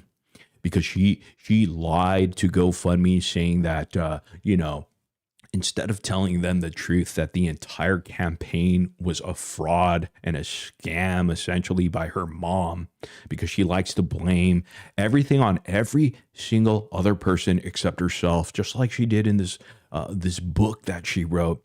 And I call bullshit on that book, and we've seen through it. We are now connecting the dots into what may have possibly truly happened. She was most definitely responsible for what did go there, but she's trying to spin the narrative and the truth on herself. baby mama of yours and tell her to take some accountability. She's gross and she's the abusive one. She shot her mama. I've never shot anybody, not even an animal. She then plotted and planned for her mama to be stabbed multiple times. Notice how mine's still alive? And again, I've not... You know, and that's the classic thing with these people. They always have to resort back to, making sure people understand they don't like Gypsy Rose, because that's the only reason people follow people like Audrey. Audrey's not a real content creator. In fact, she's very unlikable. If you do a poll on her and you send this to people that know nothing about Gypsy Rose or seen any of this bullshit content over here, they would find her vile and disgusting, and the way she actually says things, they wouldn't like her. She's very unlikable to the massive crowd. Nobody would want to watch her content or her talking ever, because number one, she's not entertaining. Number two, she's cringe as fuck. Number three, she's a liar and a gaslighter and just cocky and narcissistic and just a huge mess of an individual. You can tell, normal people can tell about her. And the only reason she survives right now, like the rest of them, like Casestudyz, is because of the bond, the hate bond that they share. That's why they always have to make it a point to mention bad things about Gypsy Rose so that everybody's on board. Not plotted or planned for anybody to be killed in any manner. So yeah, there is a difference. I was actually abused. My child was abused. Your baby mama was the... Yeah, by you. The CPS report even says that you neglected your child. That's abuse. It's child abuse right there. I mean, she is just crazy. Crazy. The abuser. And I left the man as soon as he was convicted, because then I knew... And you abused your ex-husband because you punched him in the face when he was sleeping. That's abuse right there. That's abuse right there. You did revenge porn against the girl that was innocent, that was merely, maybe sleeping with your ex-husband or something like that. And then you decided to send all of her nudes to his entire company in the military. That's you. That's abuse right there. That is abuse. These people are hypocrites, liars, gaslighters. They use Gypsy Rose and the hate that they share with all of their followers to spin narratives about their own reality and their own lifestyles and the bad things that they've done in their lives, their real lives. See, Audrey can never dig into my past because she threatened me too. She said, I'm going to look into this family, that family, saying my family's names and stuff. Like, she's going to find some dirt. There's no dirt because my family, my bloodline is fucking great examples of United States citizens, the perfect citizen. We never make problems or troubles like you, Audrey. Your kind. I mean, holy shit. I mean, we're great. Acknowledge uniqueness in the house. Uniqueness. Kyle's in here. Fucker. Yeah. Anyhow. There was evidence that he did it. Meanwhile, you stayed with your baby mama after the evidence come out to prove that she lied and used an abuse narrative to get away with it. You also stayed with her after the whole blanket situation. And abusers escalate. So I'll be... Blanket situation. You stayed with her after she cut up a blanket with a scissor. Dude, you punched your ex-husband in the face when he was sleeping. You sent out nudes of an innocent girl to his entire military company. What are you talking about, Audrey? praying for you and your child. Because we seen what happened with you basically raped your ex-husband when he was knocked out on unconscious on a drip, a morphine drip. You gross individual. You and you know what, she backtrack on that. She says, "Oh, I'm just baiting people. I didn't really do it." No, you did it because you knew that you confessed to a major crime. Lady, you confessed on the internet, and now she's saying it was a joke. Who jokes like that? Number one, that is the most disgusting, weird joke I've ever heard. That you conceived a baby without your ex-husband's consent, and he was high on morphine. Like, who jokes like that? Number one, if it is a joke, it's just as bad, to be honest. Dee Dee, whenever the abuse escalated there, may you have the life that you deserve. So there's that, guys. There's that. I hope it doesn't. There's that. Unbelievable. But I think you guys got to hear Ken's take on that. His response. And, here it is under this video or a prior one where she was basically accusing Ken of being a bad father and all this bullshit. But here it is. I like to point out another difference. Hold on one second. Let me see. I'm reading the chat. It says Rage Raiders one word. Okay. Yeah. See here's Urkizzle here, commenting under Audrey's video about him. I'd like to point out another difference. You stayed with the man that you point the finger to and say abused your child. In fact, you went back to him several times, further subjecting your child to abuse. CPS never took my kid away. There's a difference right there, Audrey. Clearly, your kid didn't come first. Let me guess your response. That's how abusive relationships work, right? They keep you in a stranglehold, is what you're going to go with. Except you don't give Gypsy the same benefit. You say if she was so abused, why didn't she get up and walk away? Right? Right? Why didn't you walk away? Huh, Audrey? Always getting caught in these lies. Rules for me, but not for the A. Glad you're getting found out. You're nothing more than an empty, nasty bully, isn't she? Isn't she, though? Get your life together. And the fact that you want to blame any of us for your pages getting taken down is laughable. How much pull do you think I have? Ken did admit that he has enough pull to kick out Pink Pony Club at the book signing. That's where it stopped. He never had any more power after that day.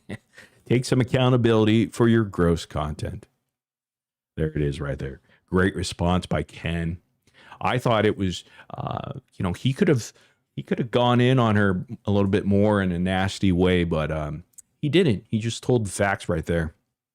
And I want you to pay attention to this right here. This is what the anti-gypsy people do. Look at, this is a snark post at the anti-gypsy community subreddit over there, GRB snark. They've been trying to direct message this guy B Money or whatever his name is. I don't even know. Honestly, I don't even care, but they're trying to frame Ryan Anderson as this bully and bullying him. Now, see, here's the thing. And making fun of him. No, these people are making fun of this guy, B Money. I guess he's disabled, or I don't know what his situation is, okay? But clearly they're making fun of his looks right here because they're trying to put filters on Ryan to look like this guy over here. And this is what Casestudyz does. He emails, in fact, this is Casestudyz post, and he did this right here. This is what they do. They go, and when we talk about these people going real life, they actually go and manipulate these people in their DMs, in their emails, whatever contact information they have on these people that they could get a hold of, so that they could, have their narrative using these people, disabled people or whoever, to join their battle. Like I said, Casestudyz always recruits people to fight his battles, and most of it falls to the wayside. But now he's using this B Money person, and so is the GRB snark over here, and they love it, guys. They're all up, Look, even here, they have to mention memes, satire. Calm down, it's funny because they look alike, and it pisses off Ryan tough. They don't care. They don't care that they're making fun of this individual over here.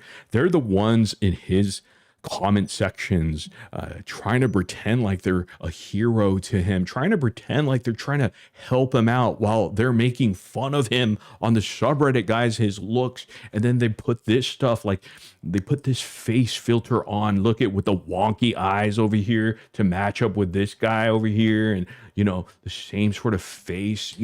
This is what they do, guys. This is who they are.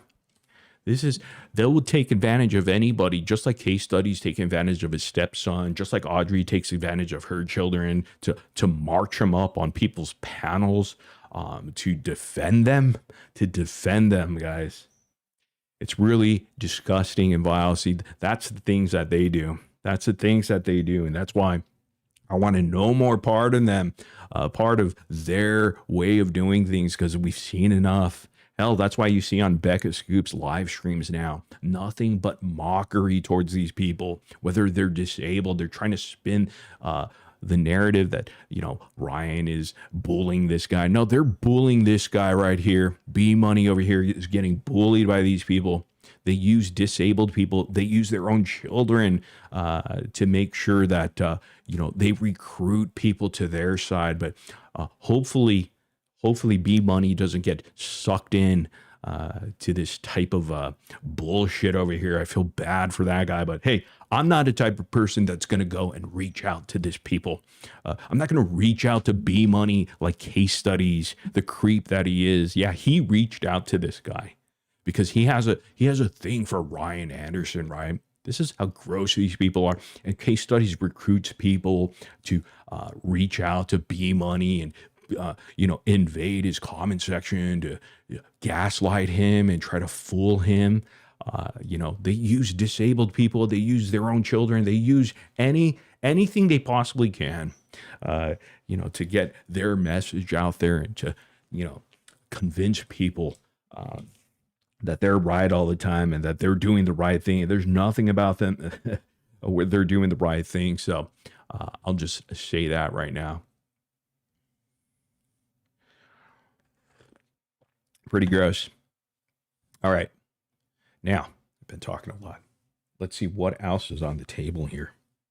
I'm sure there's a lot, but let me see. I think that was the last slide. Since this guy is so triggered, guys, I think this is funny. This is going to be funny. We have a Casestudyz constantly having meltdowns. It's crazy. I'm gonna have to speed him up because he's a slow talker, guys. He's a slow fucking talker. But here he is today. He was live today and he was crying, having another meltdown, shedding tears because he's a gyptard over there. Yes, Casestudyz is the perfect gyptard, you know. So I'm drinking his gyptard tears, guys. It's very sour and salty. It's actually super salty over there. His gyptard tears are very salty, guys. So check this out. He went live, and this is what he had to say. Let's kind of loud. What is up, everybody? Hope you guys are doing good. Happy Sunday. Didn't feel like doing the skinny legs video because as the intro this time, because I'm actually going to start off on a little bit of a sour note. So just not really in the humorous mood, but we do like to have a good time. And however, most of the time the subject matter that we cover is hard to listen to in general, but we try to do the best that we can with it and have a good time while, we're covering some of this stuff. He's already setting up his audience, incoming, another drama queen alert from the Princess Frog himself. And by the way, if you dare file false copyright reports, your channel will not be there in the morning, buddy. It will not be there, and I'm not going to teach you how to do those things, you dummy. And I know that right there is going to trigger you and think like we're taking down your shit. No. See, if you're false reporting, I will false report your ass then. Because why is it okay for you to do it? And you've done it to me already in the past. All right? You've done it to me already in the past, and I didn't do anything. I let it go. I let it slide, in fact. This time, I'm not going to let it slide, you son of a bitch. Do what you need to do. All right? All right, you little coward, you. See, you won't come up and speak to me man to man because you're not a man. You act like a little girl on the internet, like a toddler. You act like a toddler, and you put your own stepson in front of you like a shield, you little bitch. Come fight your own battles. All right, man to man if you are a man. But you're not. That's why Kara's divorcing you. But I am going to start off this live stream by addressing a few things. First and foremost, James, Morbid, Jimmernam, T-Fat K, Misery Box. If you attack my fucking kid one more time, you are going to face the consequences of it. There's another threat right there, but here's the thing. No one attacked your kid. I never attacked anybody. See, this is how he spins it to his low, dense audience of their low IQ people. He has to lie to them to gain sympathy. I never have to lie about you, man. I don't have to lie about Susan Ryan being the racist. I just provide receipts to the point it makes you guys break down. It makes you break down to the point that you confess in our live chats. I broke down. Mr. Casestudyz over the Cuck Studies over there.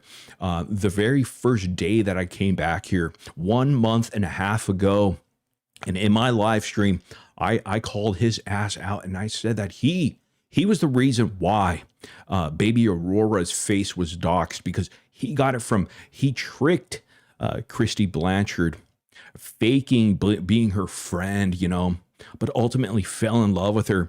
And Christy, being a proud grandmother, sent that jerk off a picture of Aurora, the only picture the internet knew of, the only picture of baby Aurora's face. And what does this guy do? He calls me.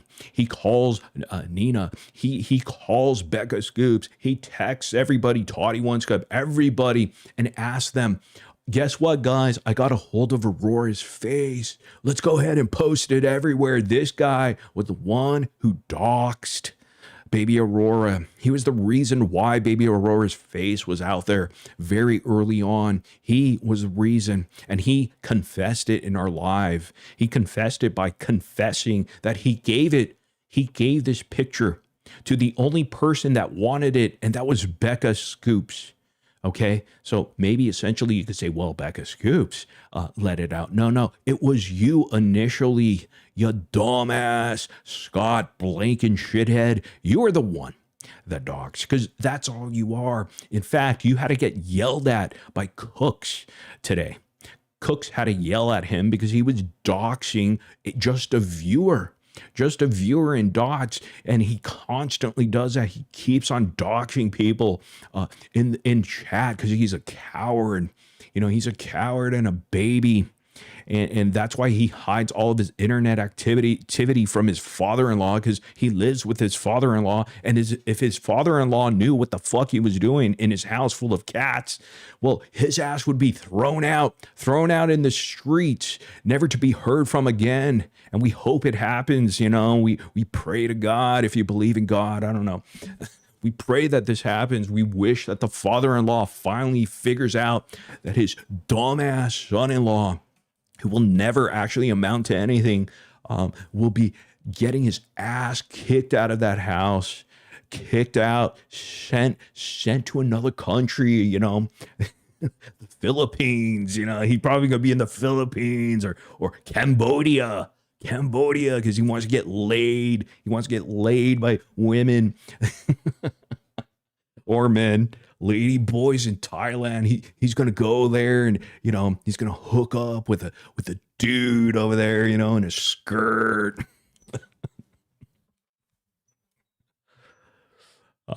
Use his social security disability money every month that he gets, so he could live in Cambodia and Thailand and Laos and fucking Philippines, because it's cheaper over there. You could get rent for $150 a month, and that'll be, that's a little portion of his stupid disability that he receives.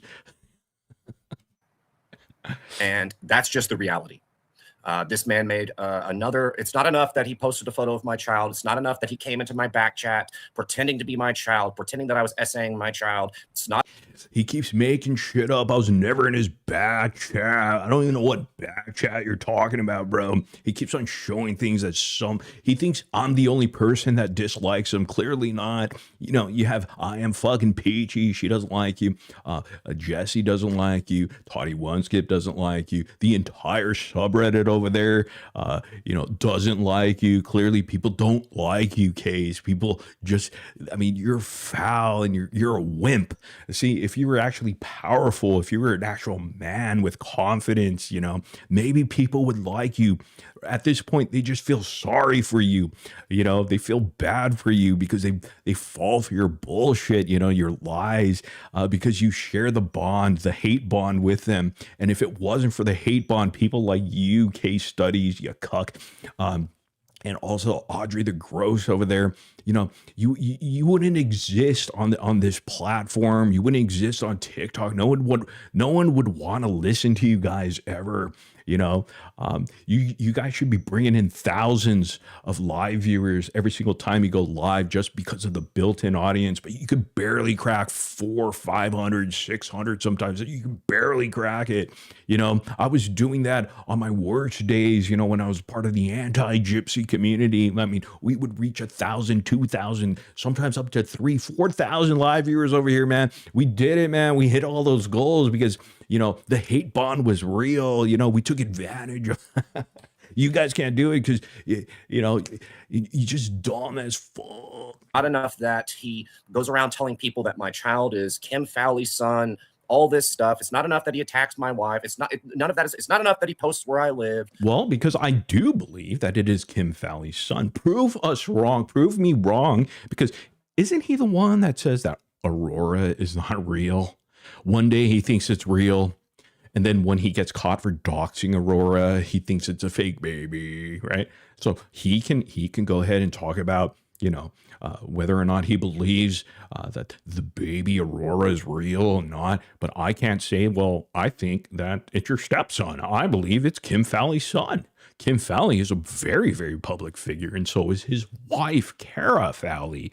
Okay, and Casestudyz over there is a shitty public figure, with a tiny little YouTube channel with his tiny little pencil dick, All of these things this sick piece of shit does, that's not enough. And now he has threatened my child yet again by saying that he came across some fake receipts on Reddit. It's not fake receipts. How is that threatening your child? Your stepchild, bro. How is it threatening? I found receipts that confirm that Casestudyz doxed his stepchild in the subreddit, guys. Shady Gypverse over there. And he did that last year. he actually says that I dox my own children. So what are we doing here? So you must be threatening my children, I guess. I don't know. You see how you throw it back at them? And it just goes to show how hypocritical they are. At this point, they're a clown show. That's why this Gypverse continuously explodes, implodes, actually. And we're the beneficiaries of it, guys.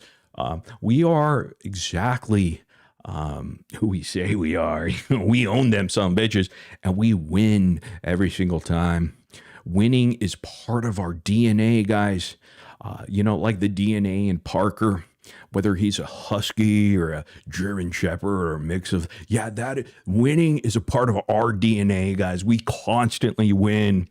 As Trump says, you're going to get sick and tired of winning. We're not sick and tired. We'll never get sick and tired of winning, because every time we win, we laugh. We laugh more and more. It's hilarious. I doxed my child. Well, first and foremost, you all know that that's not true.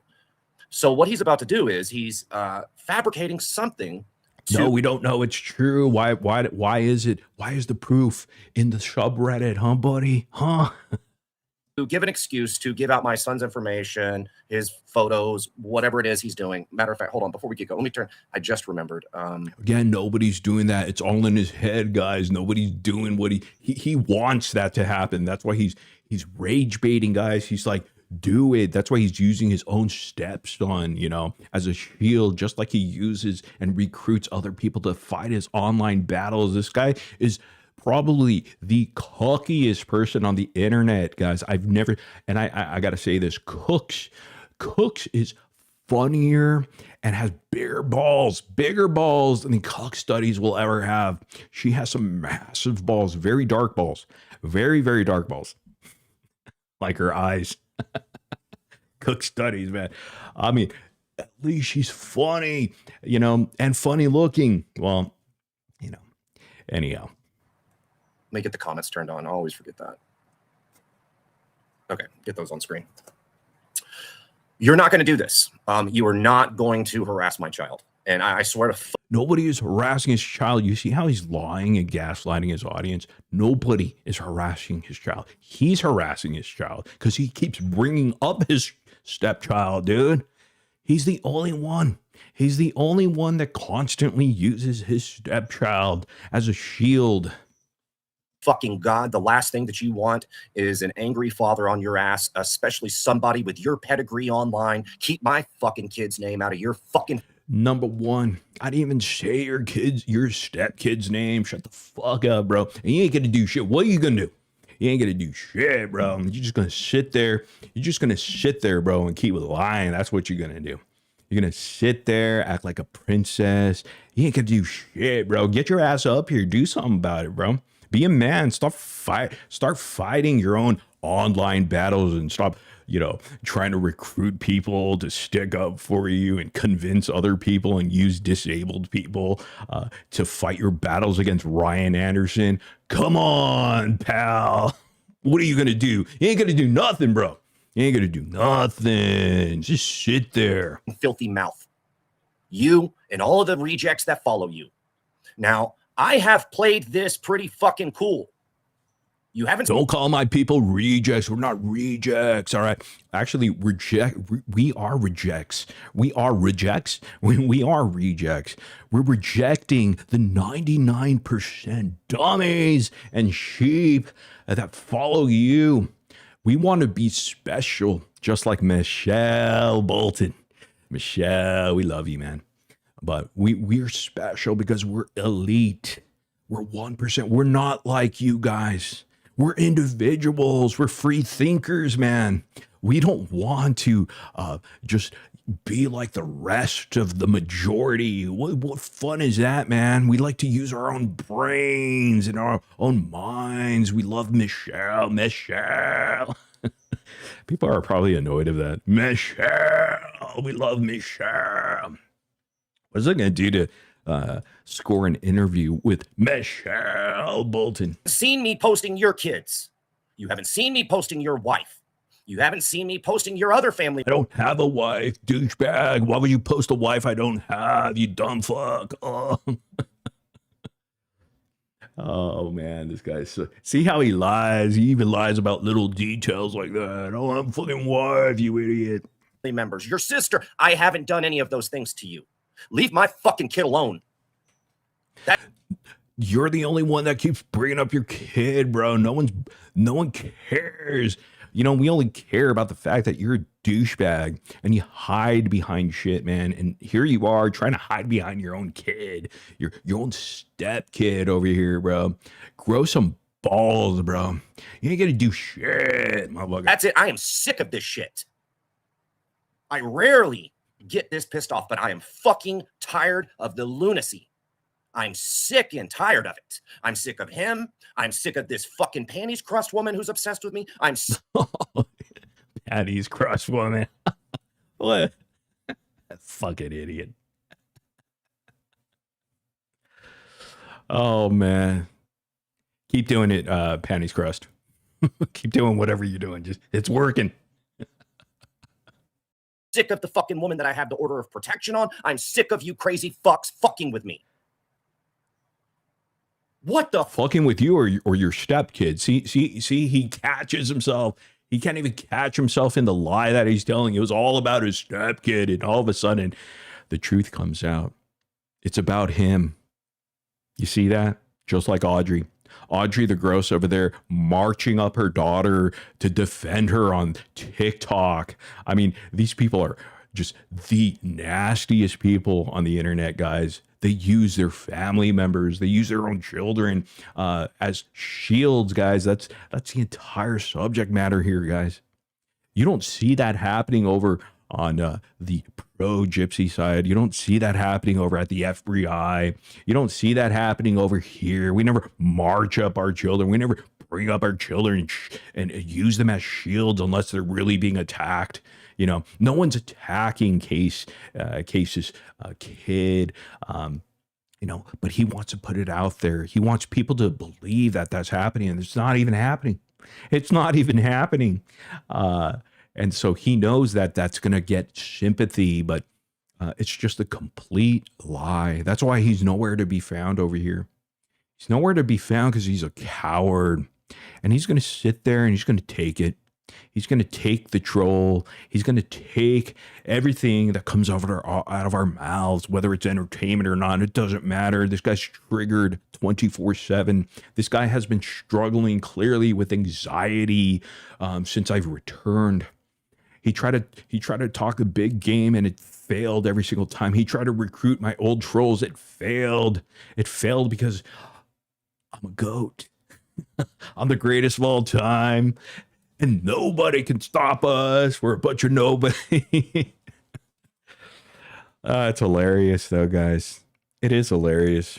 I mean, they really make a big deal out of everything, right? But they always make it about themselves. We're just here, you know, lucky, you know, we're just kind of like happy-go-lucky over here, not even giving a damn about this bullshit. You know, they make the internet and shit like that their real life. It consumes them, and they get butthurt all the time, you know. But here's some real attacking. Sheena got attacked, okay? Sheena got attacked unfairly in the most disgusting, vile way. You know, having her grandchild be posted on the internet, you know, as a weapon of mass destruction, honestly, to hurt, not Sheena. And Sheena will say it's not about her being hurt, it's about her daughter being hurt if she ever came across it. And you know, that is real attacking. You know, somebody who isn't well, like a Madison, I guess, this person that's been clearly stalking Dreamer for quite some time, sending her things to her house and stuff like that. And then, you know, you never heard Dreamer really complaining much about that stuff. She took it. She had to. But this person was just gross and doing these type of things, just like Casestudyz does, but he does it behind the scenes, and then he gaslights people on his live streams, guys. And so, and then you got shitty people like Boston uploading, you know, the replay, which, you know, Sheena broke down as far as like sharing this story, you know, about her granddaughter, you know, surviving for 9 days, you know, and such a terrible tragedy. And they're taking advantage of those situations maliciously. This is what Case Study does. This is what Madisons of the world do, right? Because he likes to say, of the world. Mimi doesn't give two shits. Key doesn't care. Keisha's constantly out of it. Key lady acts like she's never aware of what's going on, you know, but she's the most addicted one, guys. She knows everything and anything, guys. She just plays dumb, you know, to her advantage. And she pretends like people are afraid of her. No one's afraid of you, Key. No one gives a shit about you, Key. You're irrelevant. Cooks is even more relevant than you. And I really struggle to say that or give Cooks any compliments because she's a racist. Not as racist as Mimi, but all these characters, guys, terrible individuals, constantly maliciously attacking people, good people. And that's the difference between us and them. See, they spin it like we're attacking their children, and we're not. We're questioning their livelihoods. We're questioning their character, whether it's as a parent, because they brought it to the internet. Casestudyz brought that to the Reddit, and he brought that to his YouTube lives. Always constantly bringing up his son and telling us a sob story of women that he stalks, and then he pretends that they stalk. Hey, let me thank Wicked Queen, $20 super chat says, Sheena, may the Lord shield you and your family. Your baby girl is in heaven with the Lord in joy and happiness. She is waiting for the day she is united with her family to share that joy and love once again and forever. There you go. And you know what? I think Sheena will appreciate that. But again, Sheena is not looking for sympathy from people. Just merely pointing out the fact that these people would do these type of things, guys. And they'll do it over and over. And they're the ones that anti-gypsy side will always say, like, they're the saints, right?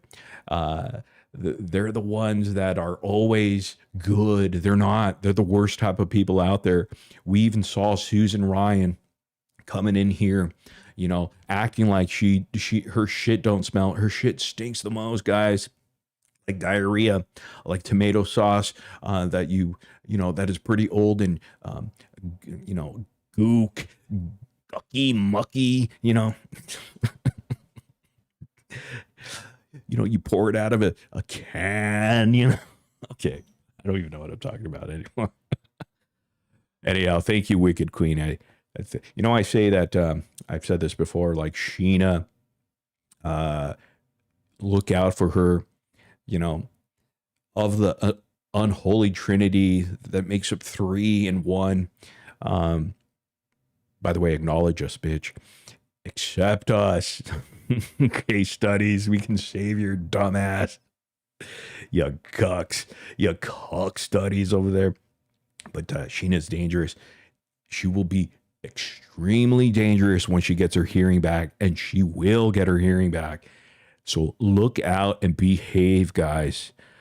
Look out and behave. Sheena is going to come back, all right,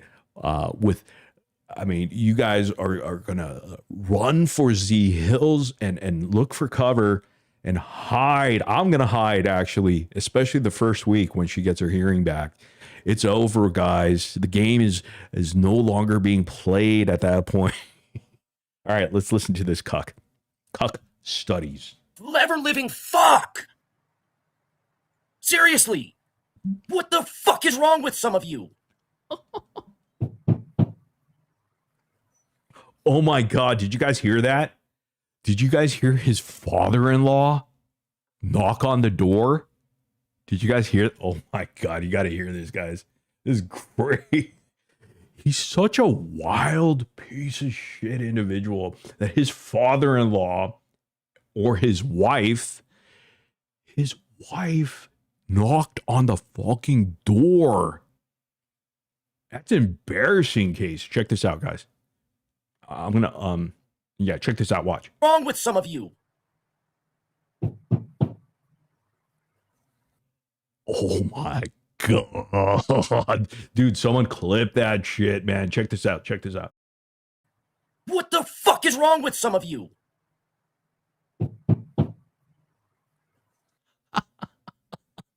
Oh my God. You stupid. Oh my God. He was trying to act like a 45-year-old tough guy, dude. Almost 50 years old. He likes to call me almost 50. We're in the same fucking age range. Dude, you don't hear my father-in-law. I don't have one. But you don't hear my wife. I don't have one. You don't hear anybody knocking on my fucking wall, okay, bro? Tell me to shut the fuck up, bro. You're embarrassing, dude.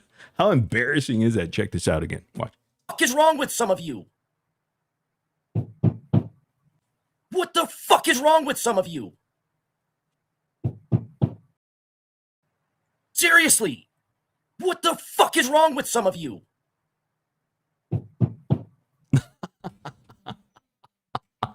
Wow, that is embarrassing, bro. Let's give it up. Let's give it up for cuck studies. He just got cucked by his father-in-law. He don't pay rent, this son of a bitch. He got thrown out today, bro.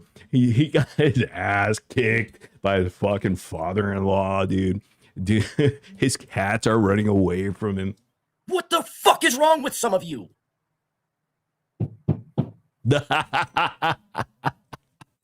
All right, let's continue. I want to hear his reaction, though. What does he say after this?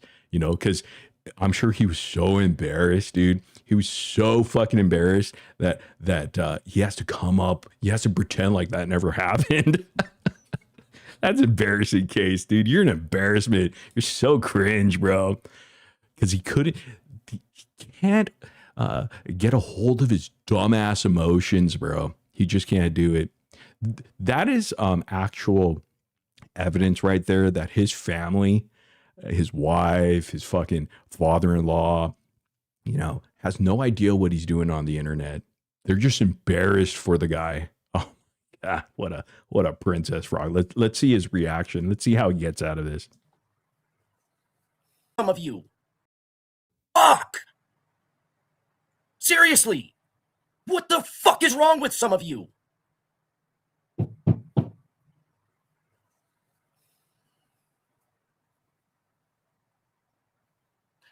I don't want to go through. Oh, dude, that pause right there, guys? Wow, that's when he knew he done fucked up, bro. He didn't think we would catch it. We catch everything. Morbid is watching. Oh, we're listening too, bro. This.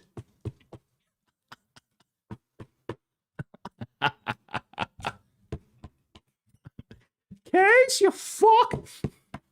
Scott, stop yelling.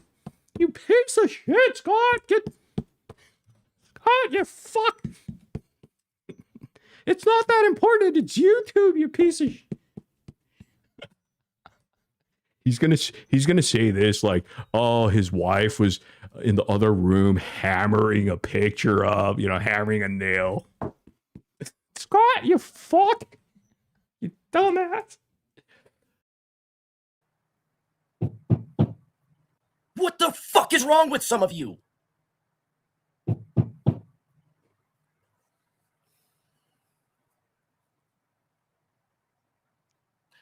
I don't want to go through the legal. Dude, let's count the silence, bro. The silence after the knock.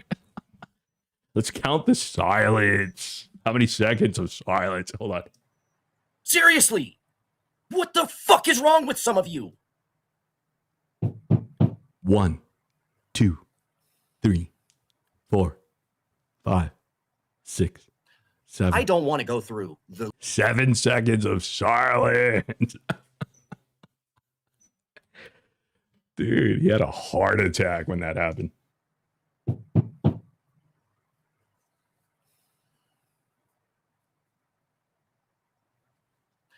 I don't want to go through the legal route again. I don't want to have to do that. Look at how he got all quiet. I don't want to go through the legal route again. Dude, you never went through a legal route. You fucking lied, bro. Never show the receipts. He always says he showed the receipts. Never did. Never did. The entire GRB snark and shady Gypverse asked him, begged him for these receipts. Show us the receipts that you needed $4,800 to pay for your lawyer fees. All right. We want to see the receipts, never provided it. People have begged him for receipts on Christy Blanchard, never provided it because he knows that the evidence is damning against him. He did the scam, the go scam me, the go fraud me, just like Audacious Audrey the Gross. But the difference is Audrey the Gross maybe, refunded a few here and there, but the majority she kept, and she bought a bunch of dozens and dozens of donuts, clearly Krispy Kreme donuts, the glaze, the good shit, and but here's Scotty Too Froggy,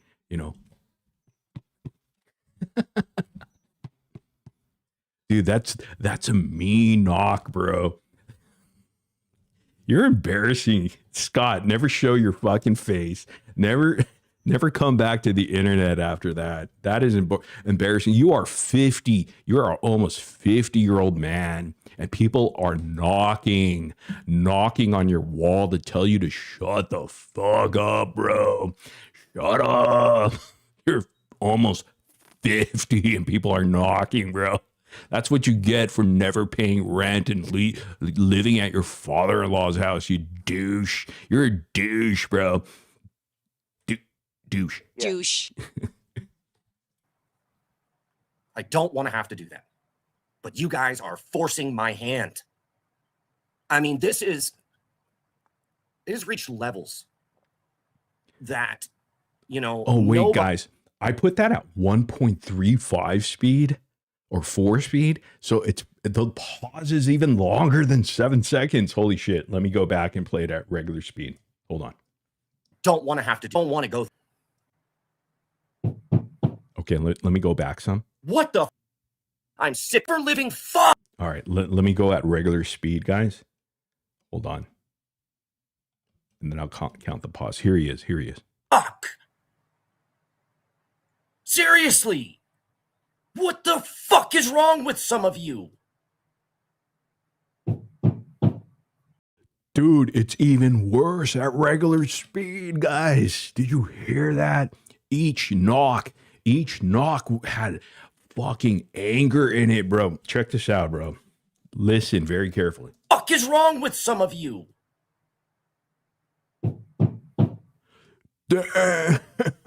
That's more embarrassing at regular speed. Oh, shit. That's embarrassing, Case. You're embarrassing, bro. How are you going to come back from this, man? Even Mark Harley, BGL, Big Gay Lion over there, he's laughing at you. Dumb. He got cooked by his father-in-law. Oh my God, got cucked by his father-in-law, bro. Some of you. Seriously. What the fuck is wrong with some of you? Dude, I'm going to make it a sound bite. It's going to be a sound effect. Seriously. What the fuck is wrong with you?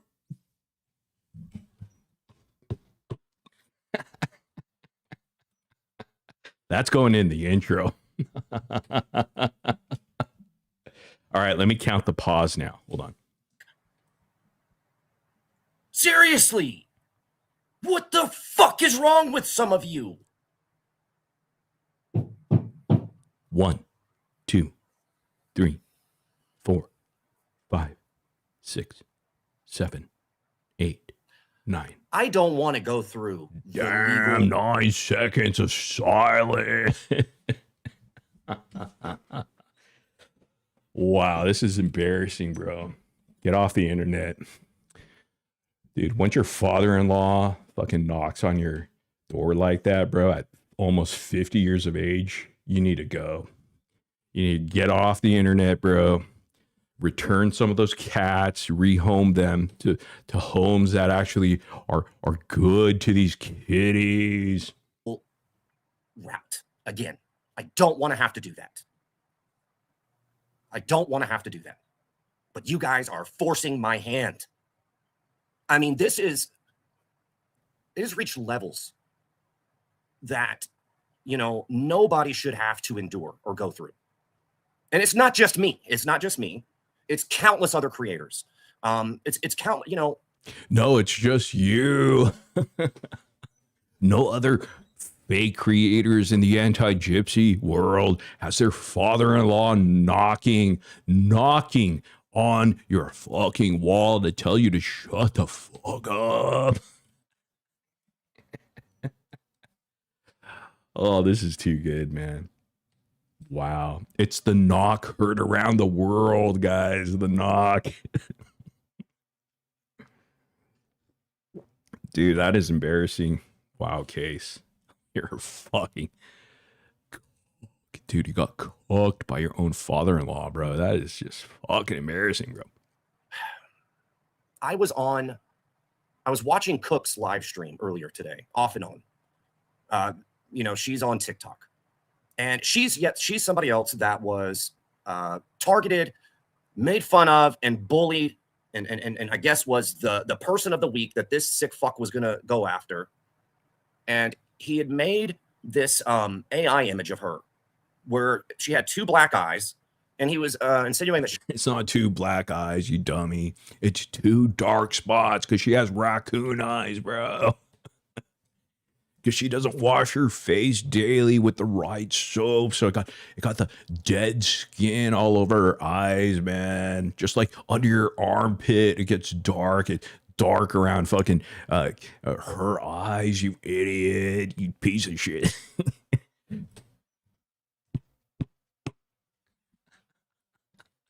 Case is gonna have nightmares of people knocking on his wall.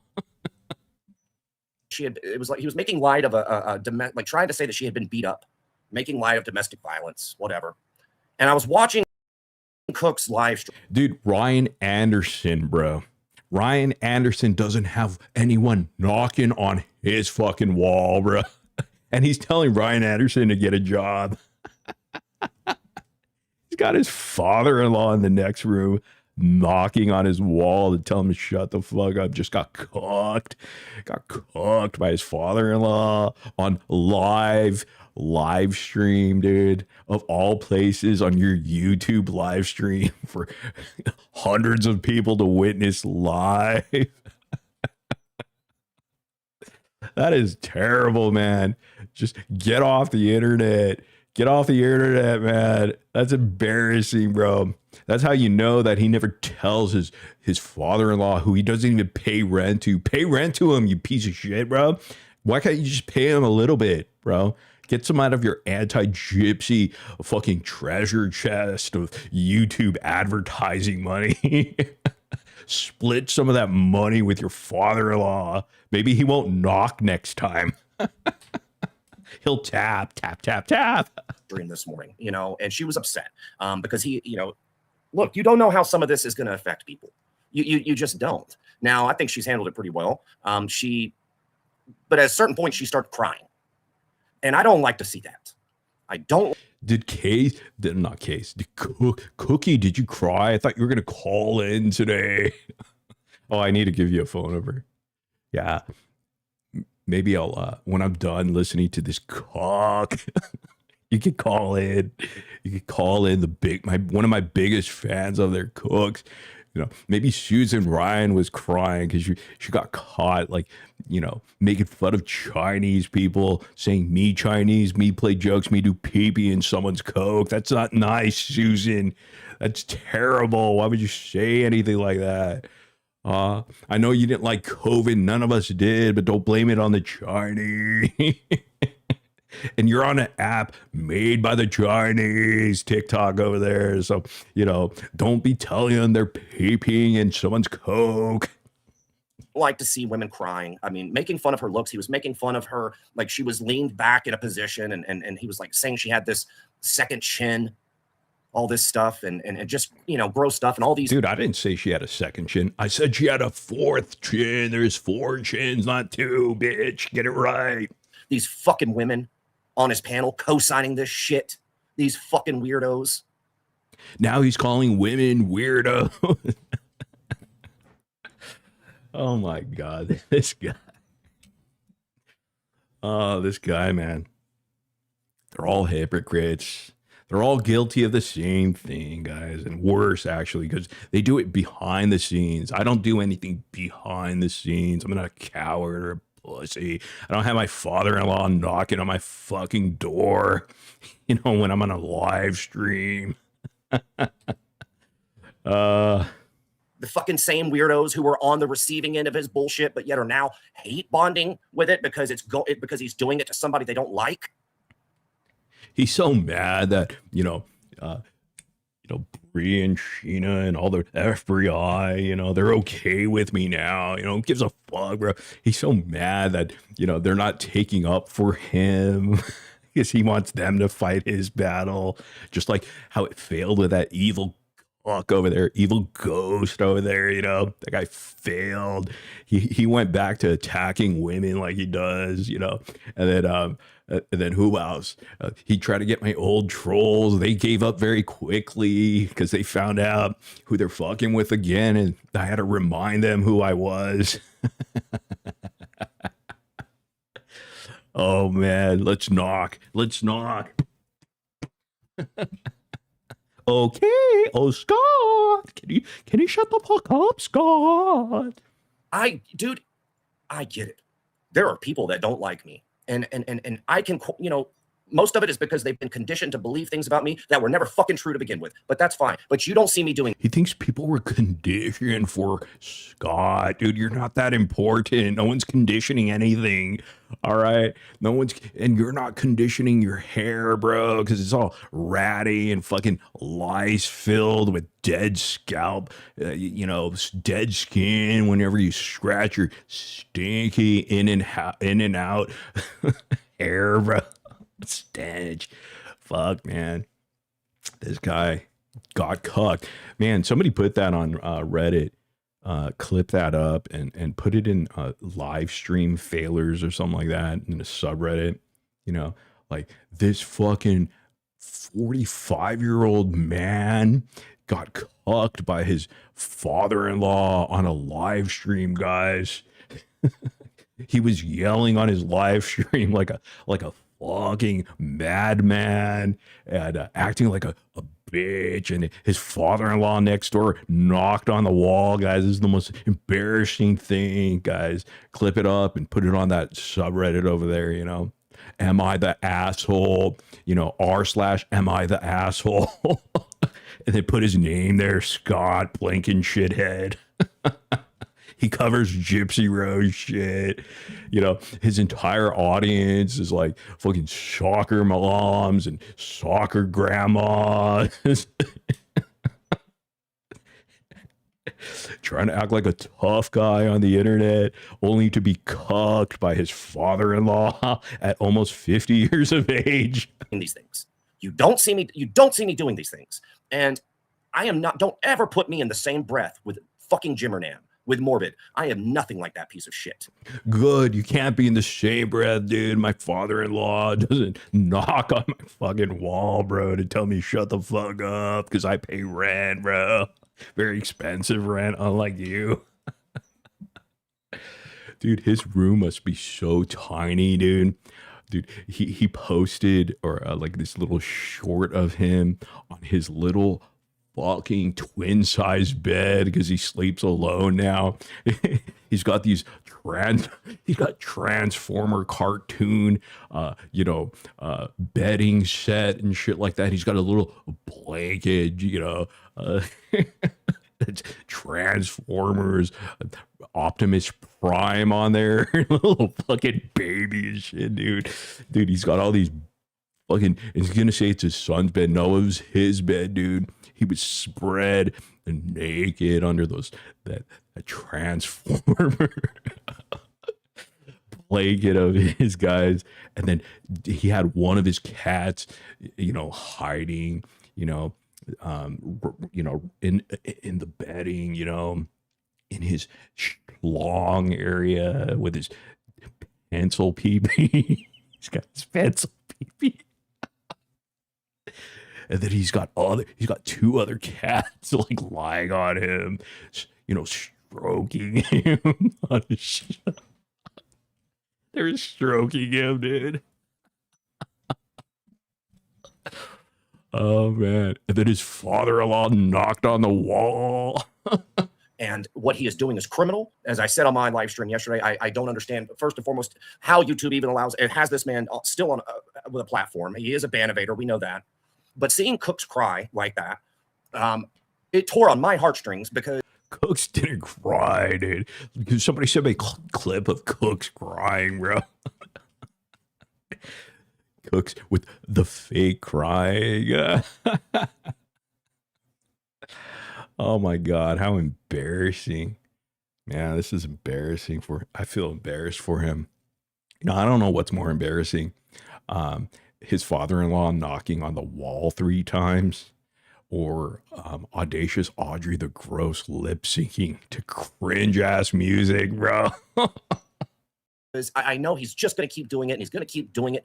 This is a man that gets off on seeing people hurt. Somebody told me in my comments section, I guess it was a post I made yesterday, and they said something to the effect of because I don't listen to Morbid's live streams anymore. Liar, you're listening right now, bro. But he has to keep the volume down very low, or his father-in-law is going to knock on the wall, tell him to turn that shit down. It's too loud, bro. You're loud. You're always yelling in your room full of cats and cat litter and piss, bro. On his Transformer bed set, you know, shit like that, man. He has some fucking, I don't know, these Transformer wall stickers, these decals and shit. He's got gremlins all over the place because he loves gremlins, guys. His stepkid doesn't love gremlins. He does. And he's got Barbie cutouts and shit. But he's definitely has gremlins all over the place. He has a life kind of like lifelike or a real life sort of gremlin that he paid like $400 for. You know, it took him about 6 months to save up for $400 from his Publix grocery fucking job until he lost it because he couldn't bag shit anymore, and they got rid of him because they have self-checkout. And he was a dumbass that was in charge of helping people with self-checkout until they realized he was causing more problems than any good for the customer. So they had to release him and write his ass up all the time because he was stealing snacks and shit. He would go down the fucking candy aisle pocketing Milk Duds. And Whoppers and shit like that, guys. He would take Now and Laters and these Skittles and shit. What a douche, man. And he got caught on the camera, you know, of his Publix grocery store. And he would go to the deli and steal fucking, club sandwiches. I'm not going to let that motherfucker, I'm not going to listen to anything that piece of shit has to say. Fuck that. Like, what's the point? Like his panel, we know who follows him. We know what they're about. We can't do nothing about that. They're going to be who they are. But somebody left a comment and they said that apparently he had said, I guess in a live stream recently about me, he said that he hopes that I have a stroke and that my caretaker, and a stroke where like I'm basically, wheelchair bound and can't can't fend for myself. And he said that he hopes that my caretaker plays his live streams talking shit about me. Yeah, your father-in-law is your caretaker. And I so wish he does get a stroke and he's fucking duct taped to his wheelchair and shit like that. He's got a catheter coming out of his wee. He's got a bucket next to him to shit in. He's got a little human cat litter box over there where his father-in-law just like places him, strolls his ass over there to take a big ass pile of dump. then his father-in-law, you know, he's subscribed to me, and he puts notification bell on, and whenever I go live, he turns it up. You know, he turns it up real loud on his Bose speakers. Surround sound and shit. And poor Scotty, too froggy over there, sitting in a pile of his shit feces, you know, in this transformer gremlin room with his gremlin plushie. He's got his gremlin plushie next to him. That's the only thing he could pick up because he's so weak, man. All his muscles are gone. Not that he has any, but now he's picking up his little midget gremlin over here. Thinking about the good old days, you know, and listening to me talk about him.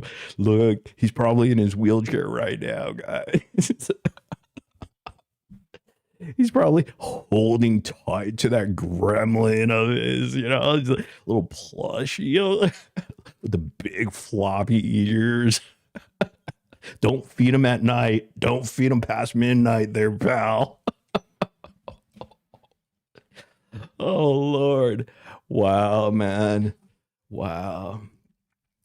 He loves, we're gonna, you know, he can't even feed his frogs or pet his cats anymore. You know, yeah, I want you in that condition, bro. See, that's what happens to all of my trolls. They end up in that situation, and you know, that's called karma, you idiot.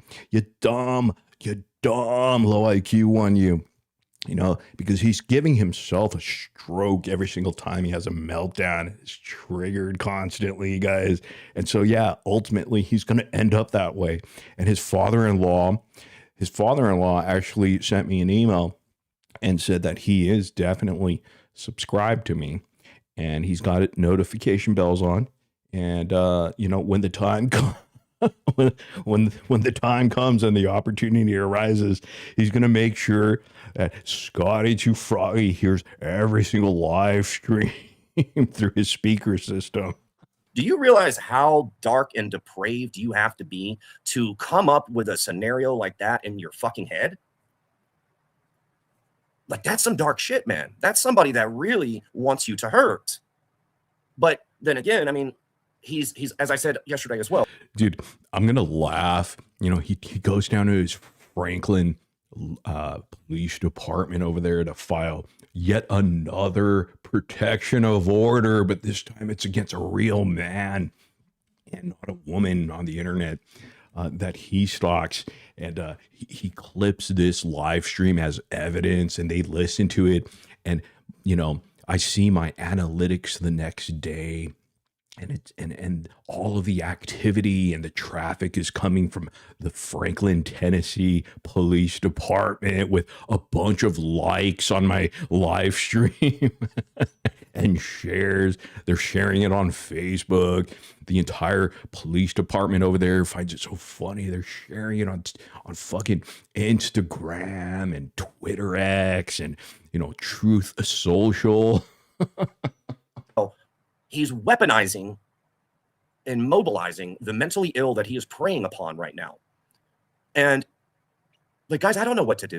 You know, what is he talking about? Dude, he's trying to weaponize his own stepchild. We went over this already. He always brings up his stepchild and uses his stepchild as a shield against internet trolling or, you know, people not liking him, to fight his battles. You know, he's the weakest of the weak, to the point that his father-in-law is fed up with him and knocks on his fucking door like he's a fucking 7-year-old toddler, you know, throwing a tantrum and shit like that because they didn't get their Kit Kat, you know, or Snickers bars or Butterfinger.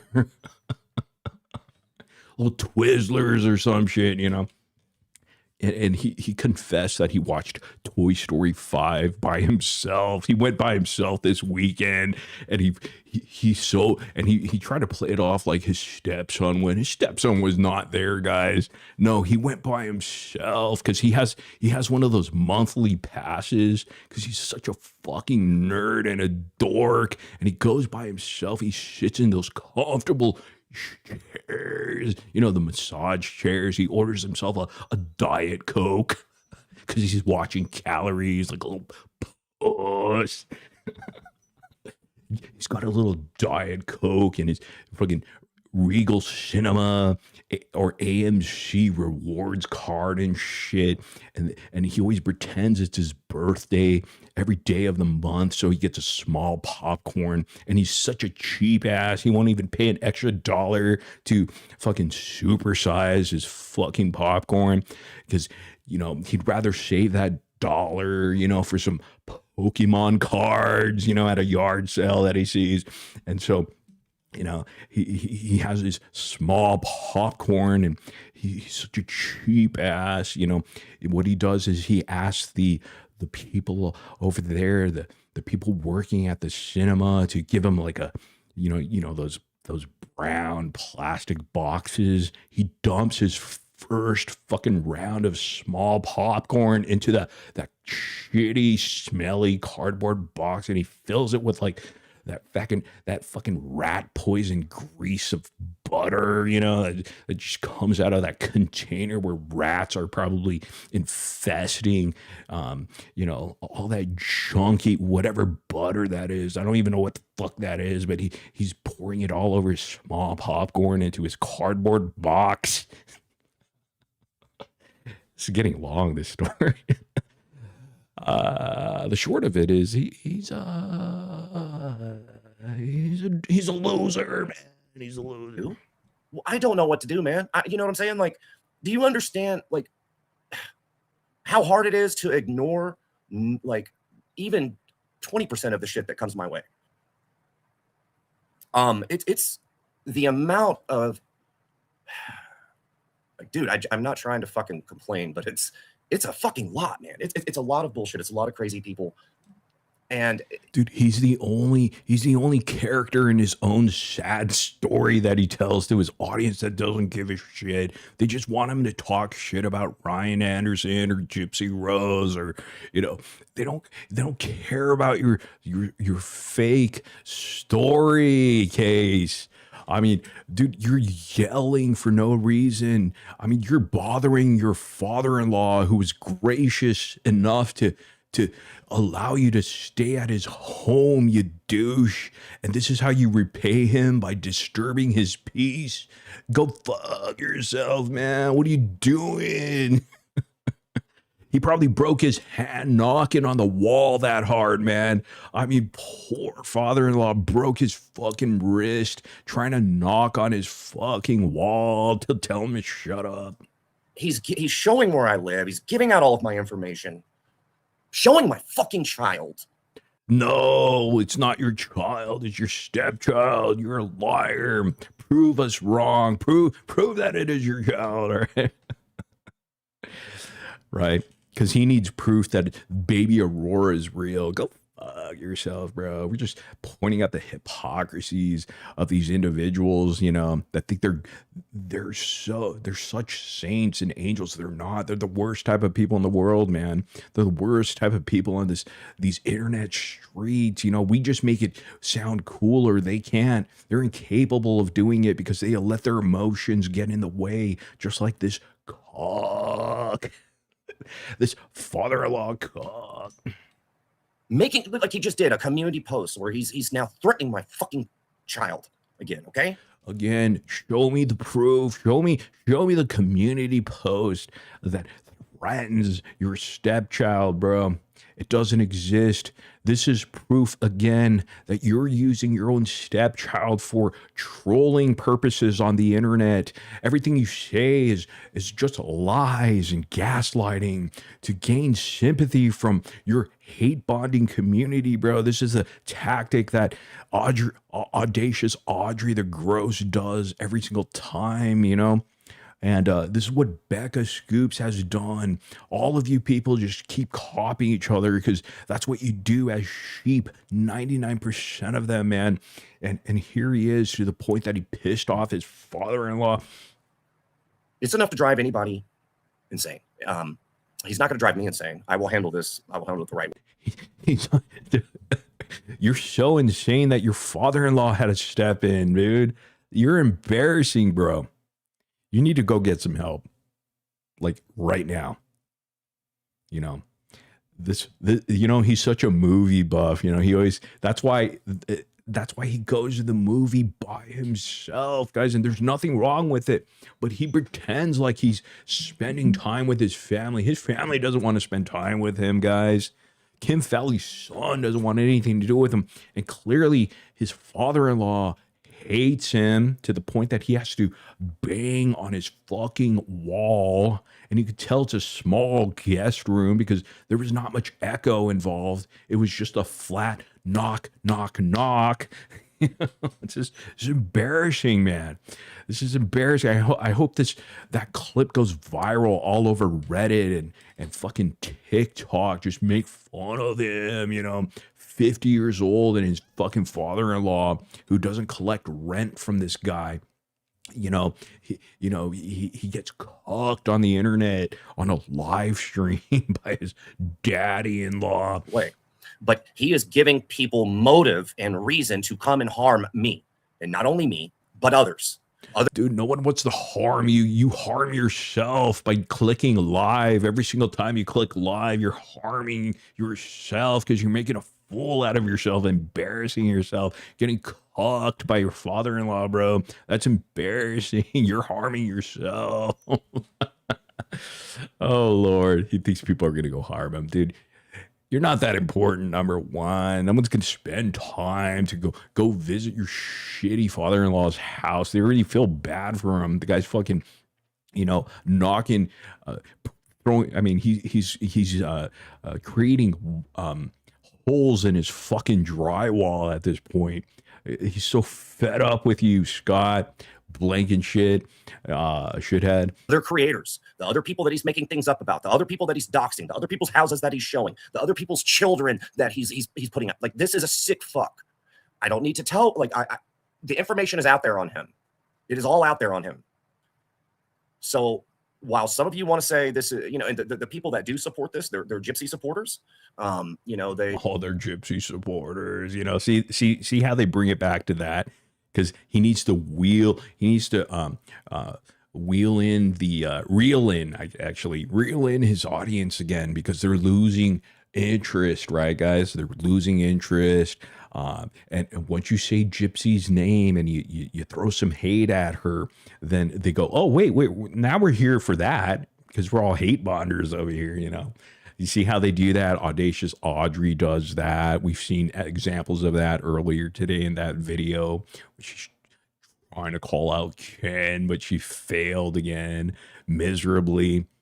And here's Case doing the same thing, guys. Same thing over here. Because he sees that the audience, his chat is turning on him. And here's a tip here. Cuck boy over there. Listen, Cuckstudyz over there. Here's a tip. All right. You're dumb. Your audience over there, okay? The one that I built for you, right? The built-in hate bonding audience. They don't care about me, man. You're preaching to nothing, dude. You're wasting your breath. You're getting in trouble on the internet by your father-in-law for no purpose at all. You're not convincing them. They're already convinced that they don't like me, bro. So why are you wasting your breath? You know why? You're wasting your breath trying to convince them of something that they don't need convincing of, you fool. Oh my God. And he gets in trouble by his father-in-law and gets embarrassed on the internet today, guys. Oh Lord, by his father-in-law at 50 years of age, guys. Wow. It's amazing. It's amazing, dude. Give it a rest. And the only reason why is because he can't control his emotions. This guy's a coward. This guy, he's worse than a girl. Right? A little girl, a littlest girl in the playground, that gets mad, at, you know, um, just a mean girl. He's a coward, man. This guy's such a coward, dude. Yeah, this was today for AC 101. It's pretty bad. Yo, Morby, get off here and go watch the movie Project Hail Mary. If this, what? If it's this, oh, Cooks wants to call in, guys. I want to talk to Frank. Hey, Cooks, what do you think about your boy getting cocked by his father-in-law? That was embarrassing, wasn't it? That is so embarrassing. That Case, Case's father-in-law knocked on the wall, told him to shut up when he was live on his little YouTube channel, throwing hate at Gypsy Rose, man, at 50 years of age. Oh, that is so embarrassing. Even Cooks is laughing. She can't stop laughing at him. Everybody's laughing at him. The entire subreddit is actually going nuts right now. They're making fun of Scotty Too Froggy over there. His frogs are no longer alive because of his cockiness, guys. Cockiness. They say, oh, well, so they say this and that about Gypsy. You've never seen me or any other creator, but respectable creator, attack Gypsy's child, show where she lives, give out her phone number. He's such a liar, dude. They attack Aurora all the time. He even says Aurora is fake now because he got caught doxing Aurora. What a fraud he is. Do any of these things. We cover a public figure, a convicted murderer, that we have every right to. He's lying. She's not a convicted murderer, you dumbass. It was a plea deal. There was no conviction, you dummy. The guy pretends like he knows true crime. He doesn't know shit. He doesn't know the difference between a conviction and a plea deal. I mean, go back to true crime school. Even Cooks knows that. And Cooks is a dummy. She's the biggest dummy over there next to Mimi. She's one level above Mimi in dummy. No, in smartness. Mimi's the biggest dummy over there with Susan Ryan, the racist Susan Ryan. And Cooks is just below those other two dummies over there. Who speak out on what they are doing now in their efforts to silence creators. This is a level of collusion and targeted harassment. But he thinks this is a Russian hoax or something. He's treating it like it's collusion, guys. Collusion. Everybody's colluding in the Gypverse. What a clown! All these clowns. You think we're organizing with Fancy? How dumb they are! This is how stupid and low IQ these people are. I'm telling you, man. They're all, it's like a syndicate at this point. It needs to. Oh, Cooks, I thought you were gonna call in. Now you're a pansy. You're in chat right now. Call in, Cooks. I'm gonna tell you to put Frankie on. I want to interview Frankie. I want to see if what you guys been doing. Do you have Transformer betting like Scott? Scott has Transformer bedding on his twin size bed. And he's got a bunch of gremlins everywhere. Oh my God, he buys those NECA figures, and he's not a collector. He takes it out of the box, the NECA box. You're never supposed to take it out of the NECA box. Okay, if you're a collector, you don't do that, but he does it because he's a child, because he wants to play with them. He wants to change the heads and the clothes on these fucking gremlins characters of his. I mean, he gets so mad, he wants to change the head of these gremlin characters, and he puts it in this little sandbox, which is his cat litter box. To be looked into, because this is dangerous shit. We're talking about cult members and ride or die people, man, that worship a murderer, and this son of a bitch is fucking putting out all of our information. Cook, stop saying mook. You want to say gook, because you're a racist. I'll put the phone number on. Hold on a second. All right, hold on. There it is. Don't call in on a private line.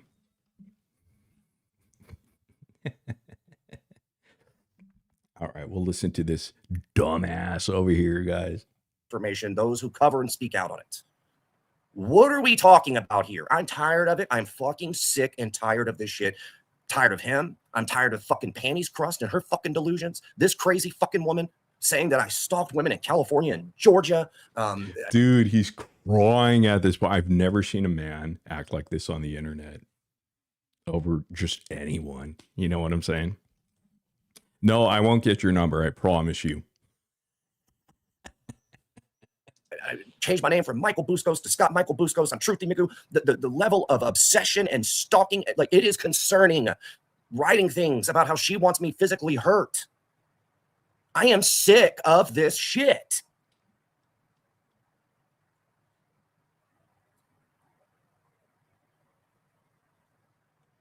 Cooks is backing out of her phone call. There's a lot of pause there. Maybe he heard another knock.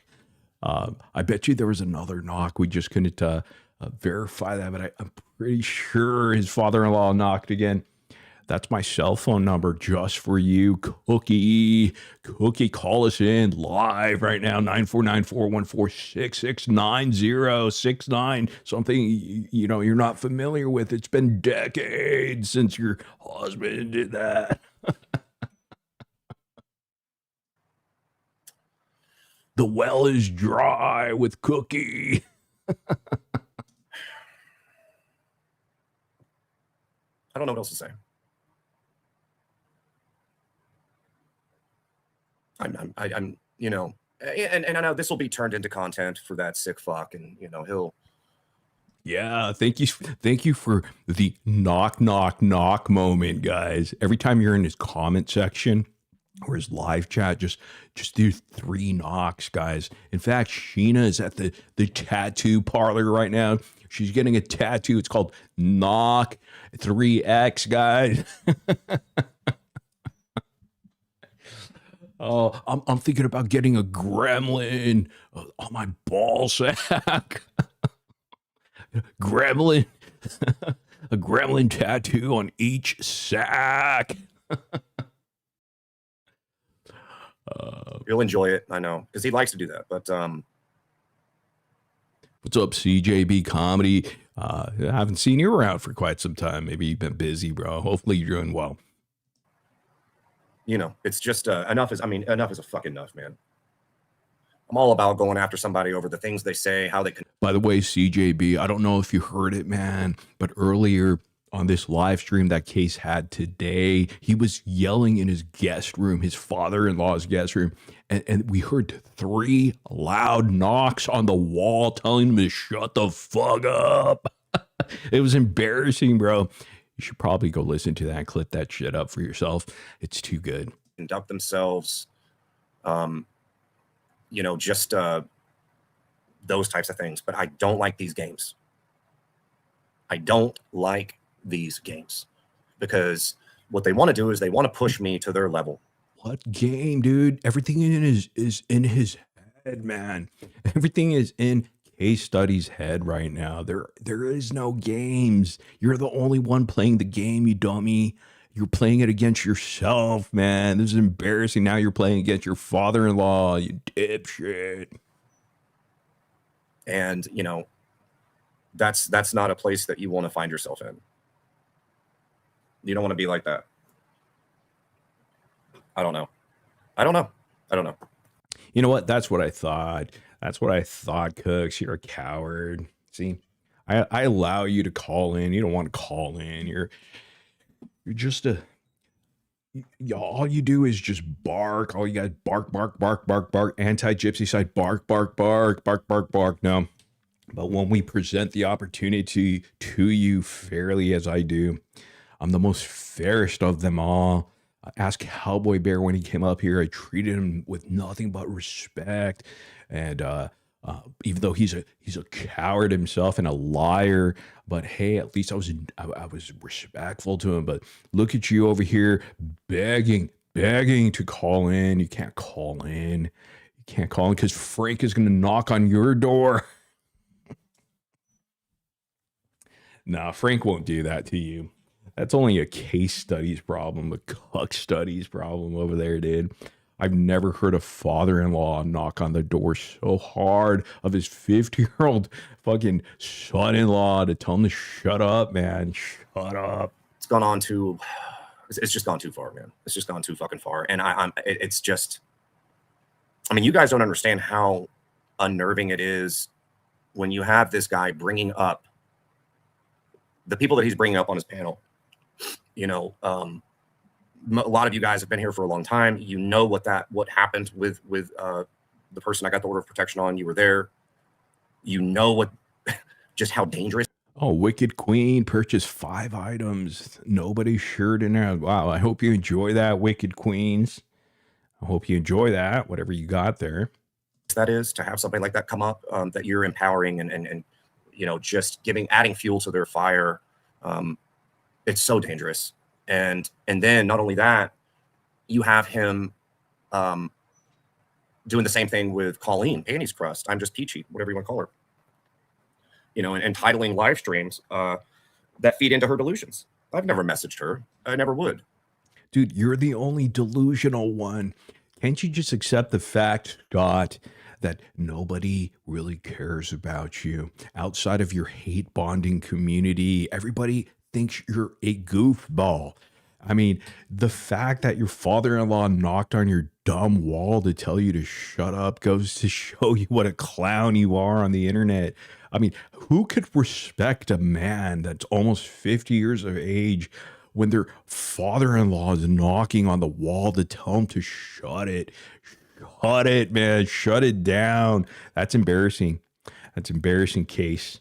I made a community post yesterday. I was like, it wouldn't actually surprise me if Morbid himself was messaging this woman who keeps saying that I'm messaging her. That's completely plausible. You know, but then again, she's also just crazy enough that maybe, who knows, she could just be lying. I don't know. Yeah, no, not you, Peachy. No, not you. Sorry, hold on 1 second. Oh, see, he paused and he muted his microphone at this point because his father-in-law wanted to talk to him and yell at him. He was fed up with his bullshit live streaming that he does, constantly yelling, constantly making all this noise while the stepson is trying to go to bed or, you know, have a good time, you know, or his ex-wife or his soon-to-be ex-wife is just trying to relax. They're trying to get rid of him. He's a squatter at this point, guys. He's squatting in his own father-in-law's house. I mean, I could only imagine because, I mean, the father-in-law is so upset that the father-in-law is knocking on this guy's fucking wall to tell him to shut up because it's a squatter, guys. And he still paused. I just played it. He still paused when he said, hold on a second here. Look, still paused. See? Okay, sorry. Oh my God, I just got yelled at by my father-in-law. Okay, fine. Interrupt us, all right? What does Cooks want? There you go. Call. You got short-term memory over there. Cookie Cooks. Cookie over here, you know, needing attention from all of us, guys. She wants attention from us. Hurry up. Let's listen to him while we wait to be grazed by the cookie one. Cookie. Well, we just proved that Susan is truly a racist against Chinese people. She confessed it. Here's Cookie. Her number is... Actually, she did call in with a real number. Cookie. Welcome to the show, Cookie. Idiot. It's good to hear you, Cookie. I know you're a huge fan. You emailed me a bunch of fan mail. I understand this, Cooks. I see. This is what I mean about you. You're a fucking liar, bro. Stop it. You're turned on by the fact that you're on my live show right now. I'm hanging up. Why you use that white guy to cover yourself up? He's not white. He's Mexican. You're so racist. You do every. What are you gonna do? Are you gonna call ICE like Mimi does? Are you gonna call ICE? He's Mexican. Oh, I'm gonna call ICE. Yeah, I'm gonna call ICE on you. Oh, bro, come on, stop. How's Frank? I don't give a fuck if you fight with Case. Case is a grown ass man. He can handle himself. He's not a grown ass man. His father-in-law knocked on his wall at 50. He's almost 50. Same age as me. Stop. Be nice. I know we're spring chickens compared to you, but I'm just kidding. Are you gonna watch that movie I put up? No, I'm not gonna watch that. It's a terrible, terrible suggestion and recommendation. It's a terrible recommendation. You're fucking boring. Oh wait, is Frank yelling at you? I heard Frank back there. I'm kidding. That's not Frank, you jerk off. Hey Frankie, are you okay, Frankie? Frank's not here. He's gonna be mad I called and he wasn't here. Why is he emailing me saying there's duct tape involved? You got duct tape on him? Man.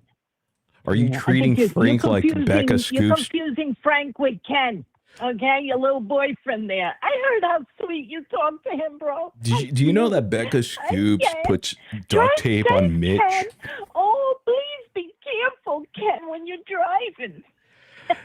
Hey, you must feel at home using the phone, because not many people use the phone anymore. Do you know that? So this is. Well, I'm old. What can I tell you? That's all right. That's all right. Look, I know, Cooks, that you enjoy the show. I know you enjoy me. You like me talking for hours. I don't enjoy all of it, bro. I make you laugh. There are things I don't care for. You know that. No, I don't like that you're picking on Susan. It's not cool. Susan's a racist. We proved it today. Oh, she admitted it in our chat. Ass. You're the fucking racist. No. Cut it out. I'm only racist against Asian people. Your poor mother. I'm racist against my own kind. Your own kind, huh? Oh, bro, come on, leave Susan alone, please. Susan is a racist. I have to tell you. Solid here. Don't bother her no more. Did you know? Bad, I have a clip of Susan Ryan saying. She said this. This is the rhyme. She said, "Me Chinese, me play jokes, me do pee in my cokes." That's an old song. You don't remember? It's an old racist song. Of course it was. We used to laugh at that shit when we were young. Don't tell me you got weak, bro. We used to laugh at that shit when we were young. Oh, well, now the truth's coming out about you there, Cookie. Yeah, I'm a racist, Cooks. Will you call out Mimi? I want you to call out Mimi, because I think if you do that... Mimi. What? I did. Why didn't you see the live where I fucking walked out of it? Because she was bullshit. You didn't walk. I called her out. What do you want me to do? Fight with everybody on this fucking app like you do? Bro, come on. You know what? I think you miss Sheena. That's the situation here. I see what's going on. No, I don't like what Sheena went through with her granddaughter. It's not cool. Well, that's nice of you. But I think you missed the friendship that you had. It was so different from what you have now. You're left with a bunch of slow adults over there. You got people in your chat that fucking hate my guts. I love this shit. Sally Potions, aka Larry, man, girl, you make mega AIs about me. You spend your days making AIs about me. But it's not racism. It's not racist AIs like your friends over there. Racism. You don't give a fuck about racism. Shut the fuck up. It's 2026. We give a fuck about everything. What are you talking about? Yeah, we're supposed to, right? I miss the old days. Oh, that's racist right there. Oh, that's so racist. I'm going to cancel you. I miss the old days. Cancel Cooks over here. You know what, Cookie? I'll tell you what. At least you're more entertaining the Casestudyz over there. Oh, my God. Can you believe this cock? You know you're laughing at him all the time. This cock. There's no way you find that guy funny. his No. Elmo voices. Does it How really come, make you Anthony, how come you excited? didn't come up on my live today? Why didn't you come up on my live today? How much are you gonna pay me? Because Ken pays the bills for me. What are you offering? You ain't offering shit. What am I? When's the last time you paid me? What am I going to pay you? What am I going to pay? I'll give you a smack in the head. Get the hell out of here. I'm going to pay you. I'm not Get gonna give you the fuck outta TikTok gifts. Screw that, Oh, man. no. Well, you got to pay me some, All right. Listen, I'm going to get going. All right. I gotta go watch something. I gotta get going, okay? Sure, But you gotta go it's take been a real, shit. bro. No, I'm kidding. All right, I gotta go Cooks. take a shit. Cooks has got to shit. It's all my pleasure. Thank you. Thank you, Yeah, Cooks. it's been cool. Bye, bro. I knew Leave she was a big Susan fan, alone, guys. you fuck. I knew you were a Bye. big fan. All right. Bye. Yeah. Now I fuck got your you. number. Tell it, walking bitch. Bye. All right. There's the racist one, ladies and gentlemen. Let's give it up for Cooks, the racist one. She has to go back to ignoring her husband, Frank, guys. All right. Well, she did call in. That's good. I don't know why she didn't understand that *67 is an option, guys. Oh, man. Wow. I'm going to screenshot her number. I'm kidding. What am I gonna do? What are you gonna do with Cook's number, guys? Nothing. You get to do shit. What do we do with that? I mean, it's not the FBI or anything like that. What the fuck are you gonna do with the number of that? Dude, I got Case's number. What are you gonna do with Case's number? Nothing. Boring over there. Just boring. Anyhow, I'm gonna wrap this up, but let me keep playing some of this Cook studies over here and see if there's anything She was else. very upset. I'm not exactly sure the details as to what he said about her or did to her. I think, if I'm not mistaken, he called her racist as well. I don't know. He projects everything that this guy says about someone is projection. But he really upset her. Her mistake was emailing him to try to have a conversation with him about it. Let me tell you guys, whenever he sets sight on a target, do not try to reach out to him. Uh-oh, Cooks. You done fucked up. Too bad you didn't hear that information before. And so close. So close. And think that you're going to play on his heartstrings or get him to back off. That's not what's going to happen. What's going to happen is he's going to read your email on a live stream in a sarcastic, childish voice. He must watch the show. Clearly, he knows all of our tactics over here. I mean, he's got it, and he's like, I never watched him, dude. You watch everything. There's the Urkizzle one. He just got back. He got back dumping off Parker. I'm kidding. That's cool though. You weren't gonna be home, so.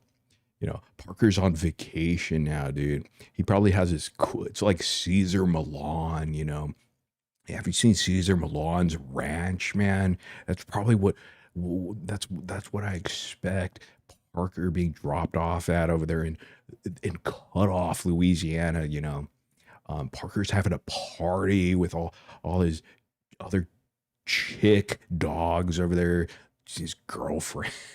And make fun of you. Because he feels like he won. And he'll probably do that tonight with Susan, along with Cooks. He was a coward. He was in her comments. He came into her comment section, and he was bullying her. He was bullying other women.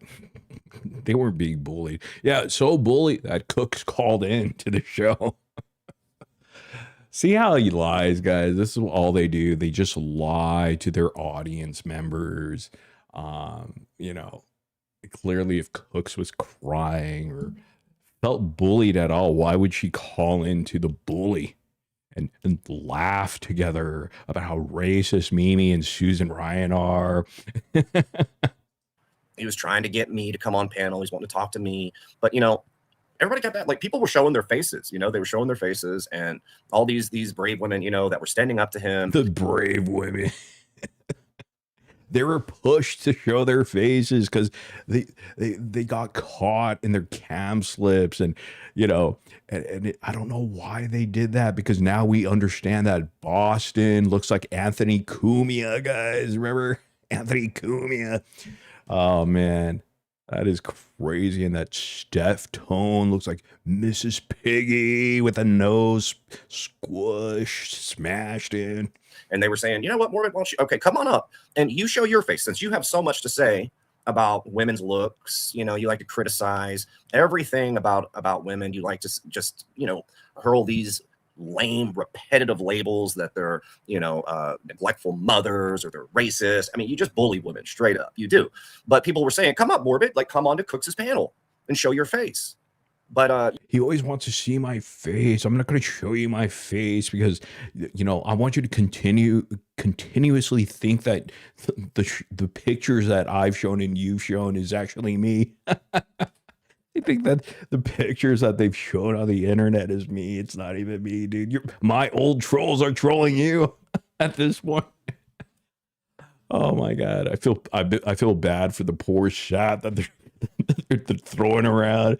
I mean, but all Asians look alike, right, guys?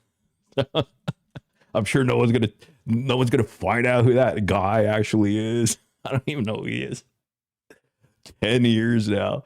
10 years that the game that they play, the phone line game or whatever, this is awesome, man. I love it. You gotta love the long troll, man. This is great. They all fall for it like the dummies that they are, man. To the point that their father-in-law is knocking on the wall. You wouldn't do that. But why though, Morbid? Like, the reason you don't show your face on YouTube is primarily because you know that you're going to lose your channel because you're not supposed to be on YouTube. Dude, how does that even make sense that you're gonna lose your channel? Everything is pretty much connected to your Google, you dummy. Your Google account. It has nothing to do with your face, you dumbass. You think like he thinks like I'm Perez Hilton avoiding TikTok ban evasion, or like he thinks nobody knows me over here on YouTube anymore. No one knows you. I mean, you know how many millions of fucking channels there are in every single country in the world? I don't think of myself as that important like you do, Case. Case thinks that Google has a lockdown on who Sir Morbid X is or something like that. Dude, nobody cares except you, bro. That's the primary reason. But that's on YouTube. There's no reason why you can't show your face on TikTok. I mean, right? Like you don't like TikTok. You lose channels every other week on TikTok. So why can't you come up and show your? Oh, because you report it. It's a conspiracy and a colluding. They're colluding over there, guys. They're getting rid of all our accounts over on TikTok. They already nuked 2 of my accounts within the past 2 weeks. 1 week. Audrey the Gross actually reported one of my videos, or my, the video that I made about her exposing the truth about her situation, about the book that she wrote on child abuse and her situation there. She got so triggered that she actually reported it and got my channel taken down, wow, because she doesn't want the truth out about her. But here they are complaining that somehow me and Ken and Gypsy and Bree and Sheena and who else? Aaron, Sweetheart, and this group of FBI people are, and Fancy and Mac over there are colluding together to take down their shitty TikTok channels. No one cares about it, man. They're all taking each other out. That's the whole implosion of the Gypverse. They do all the heavy lifting for us. We don't have to do a single thing. Just like Susan Ryan in her email to me, threw her own people under the bus, like Quiche and Mimi the racist. That's what they do. They turn on each other every single time. This is who they are. guys, they report each other because they hate each other. I mean, they can't stand each other, so they do it behind the scenes, guys. I mean, there's no conspiracy to this. It's absolutely clear that these people are reporting one another. That's why they have infighting. They don't like each other, guys. Your face, James. I mean, you have so much to say about people's looks, but you refuse to show yourself. And I don't want to show myself because you're gonna jerk off to me, bro, every single night in your transformer bed over there with your gremlins being the audience members watching you do a circle jerk on every single new photo or video that you get of me, dude. I don't want splooge all over my face, bro. I don't want facials from you, bro. I don't know, dude. It's like you're the only person that really laughs or enjoys your form of entertainment. Thank you. No, like that. Like you're like that one dude that just laughs at their own jokes. Like, yeah, at least my father-in-law, is knocking on my walls at 45 years of age, bro. And I think that you truly feel as your greatest accomplishment in life is having a YouTube channel with a certain amount of subs.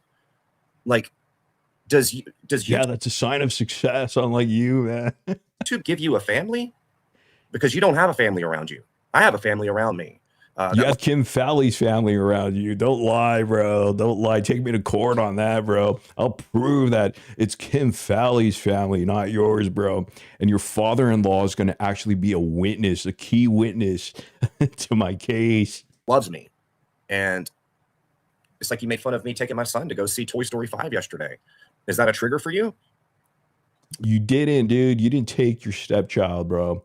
You took yourself. You walked there. Actually, you took your stupid little electronic bike. He's got this dumbass scooter bike or something like that, that he plugs into his father-in-law's garage, and he doesn't even pay his father-in-law for the electricity that he uses up. He's got a little electronic scooter, and he zips his way over to fucking the AMC theater and shit in Franklin, Tennessee, over there, fucking showing his dumb AMC pass, his monthly pass over there. He's on the low tier end and shit, and every month he gets one little free small popcorn and shit like that. And he's too cheap to buy Twizzlers. He carries a backpack in full of Walmart candy. He's one of those guys. Cheap ass, fucking, he gets Reese's Pieces buttercups and he shoves it in his fucking fanny pack and it goes right into the theater, opening all his little Walmart candy that he got. What a fucking loser watching Toy Story by himself, bro. All the kids that were at the theater were asking their moms and dads, what's this old man doing over here by himself in the seat? Because your family didn't want to be around you? Do you have benefits, health insurance, anything like that from YouTube? Yeah, it's called YouTube Health Assure. What is he talking about, dude?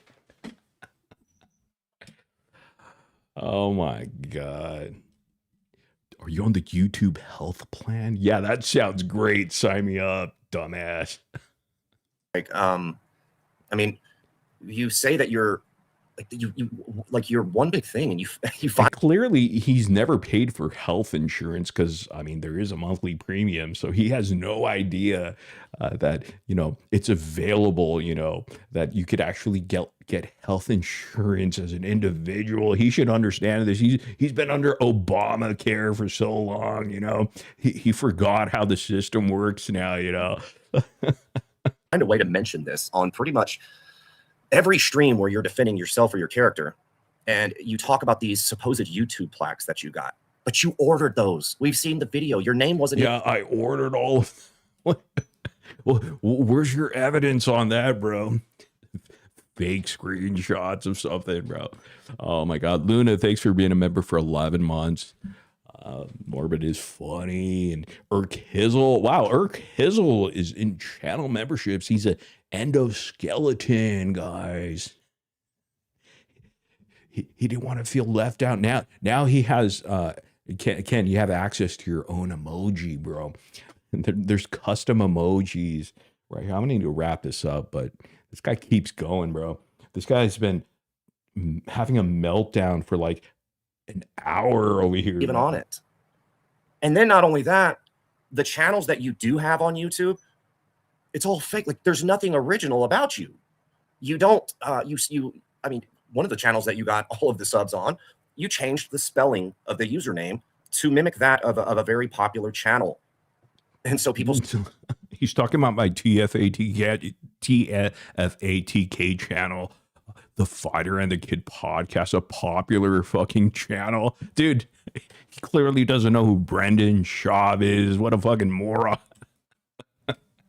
I was getting more views than Brendan Schaub, probably like 10 times the views that shitty podcast was getting.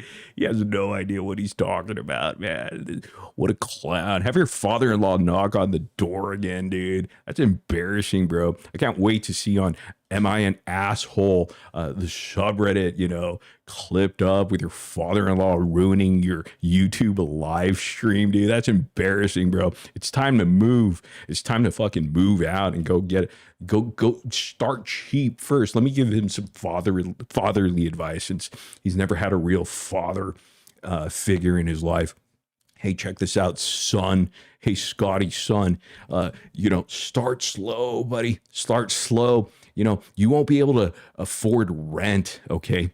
I know you're 50-some years old right now, or you're 45 or whatever. What a loser. Anyhow, you start with a room rental, okay? There's a lot of room rentals around there. You pay like $500 to $1,200 per room. Start little first, man.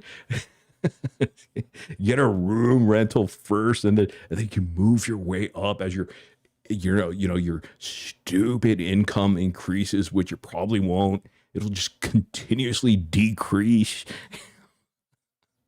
He's never paid for health insurance, this guy. Sub to you thinking it was that. Other than that, all you do is steal Reddit posts, steal content from other people.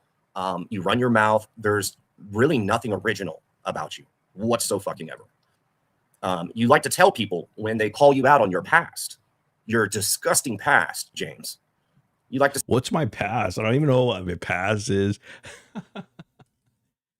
Oh, he's talking about like troll videos on the internet, because, you know, the internet to them is real life, guys. It means so much to these type of people, like Casestudyz, Cuckstudyz, father-in-law Cuckstudyz over there, and Audacious Audrey the Gross, and even Ashley Baby, who's the bitch of Audrey, Audrey's bitch, Ashley Baby. She's a prisoner, guys. Justice for Ashley Baby, you know, because she's got to bow down to her big obese monster of a nasty friend, Audrey the Gross over there, looking like a Jabba the Hutt on a good day.